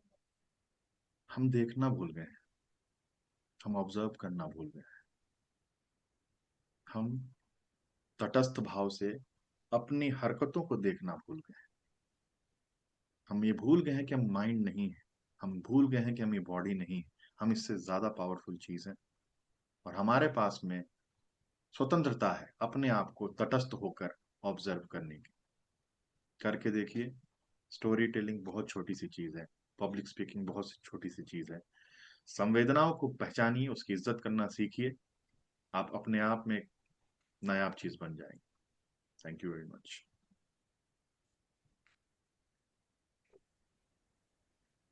एनीवन कुछ कहना चाहते हैं तो फिर कहें जल्दी, क्विकली, शॉर्ट में, फिर हम कंक्लूड करेंगे। एनीवन? यस केतन साहब। नहीं, ये बात तो सही है। बहुत बार हम लोग जिसे इम्पोर्टेंस देना चाहिए उसको देते नहीं है, और जो क्षणिक चीजें होती है उसके पीछे भागते चले जाते हैं। और जो सही में अपने पास जो जिस वजह से हम लोग आए हैं, ये दुनिया देख रहे हैं, उनको तो कभी नहीं भूलना चाहिए। उनके वजह से सब कुछ है। और काफी हार्ट टचिंग था ये। Thank you. जी राजेश जी। धन्यवाद सर, विवेक सर का, आपका, सभी लोग जो भी हैं। मैं बस इतना कहूंगा एक लाइन में, मेरा जो भी अनुभव रहा है कि देखिए, कंटेंट तो बहुत लोगों का मैंने सुना है, यूट्यूब पे भी होता है, चैट जीपीटी भी है, गूगल पे भी है, बट मैं यहाँ क्यों हूँ उसका एक अगर मैं आपको रीजन दूं, तो इतने लोगों से मिलने के बाद भी कुछ ऐसे सिलेक्टेड लोग हैं मेरी लाइफ के जिनका मुझे कंटेंट तो अच्छा लगा, पर उससे ज्यादा इंटेंट अच्छा लगा। तो सेम चीज आज इसलिए इस जगह पे मैं हूँ और रोज 1 घंटा अपना देता हूँ, इतना सब इतनी जगह से सीखने के बाद भी, क्योंकि कंटेंट आपको 1,000 लोगों का अच्छा लगेगा, हर दूसरे के पास जाओगे कुछ नया मिलेगा, बट जिसका इंटेंट अगर सही है ना, तो डेफिनेटली वो आपको कुछ अपनी झोली में से दे पाएगा और आप दूसरे लोगों को दे पाएंगे। तो धन्यवाद गौरव सर, मेरे लिए मतलब ये समय मेरा, आज 8:30 एक मीटिंग था, मैं आपको मैसेज दिखाऊंगा, स्क्रीनशॉट मैंने कैंसिल किया कि कल कर सकते हैं क्या, एंड देन आज मैंने ज्वाइन किया यहाँ। Thank you. नहीं नहीं, बहुत बढ़िया राजेश भाई, आप अगर यहाँ पे हैं तो डेफिनेटली मुझे ऐसा लगता है कि रियली वर्थ इट है जो मैं कर रहा हूँ, क्योंकि मेरे सामने में मैंने देखा है कि आपने कैसे लोगों की जिंदगियां संवारी हैं, कैसे लोगों को स्टार्स बनाया है, और आप यहाँ पे हैं, इतने देर तक सेशन में बने हुए हैं। तो मुझे लग रहा है कि जो वैल्यू एडिशन देने की मेरी कोशिश है, मेरा जो इंटेंट है, वो रियली वर्थ इट है, और मैं और जोश के साथ और ताकत के साथ इसमें लगा रहूंगा। और कल 7वें दिन कुछ और नया होगा, कुछ नई चीजें सीखेंगे। आप लोगों का बहुत प्यार मिला है, बहुत ही उत्साहवर्धन किया है आप लोगों ने अपने अपने तरीके से। और बस ये जो शब्द आपने इस्तेमाल किया कि कंटेंट तो बहुत है दुनिया में, इंटेंट कहीं खो गया है। इस इंटेंट के साथ बस ऑपरेट करना शुरू कीजिए, magic happens. Thank you very much. ठीक है, bye bye, take care everyone, फिर मिलते हैं कल। सब्बा खैर, गुड नाइट।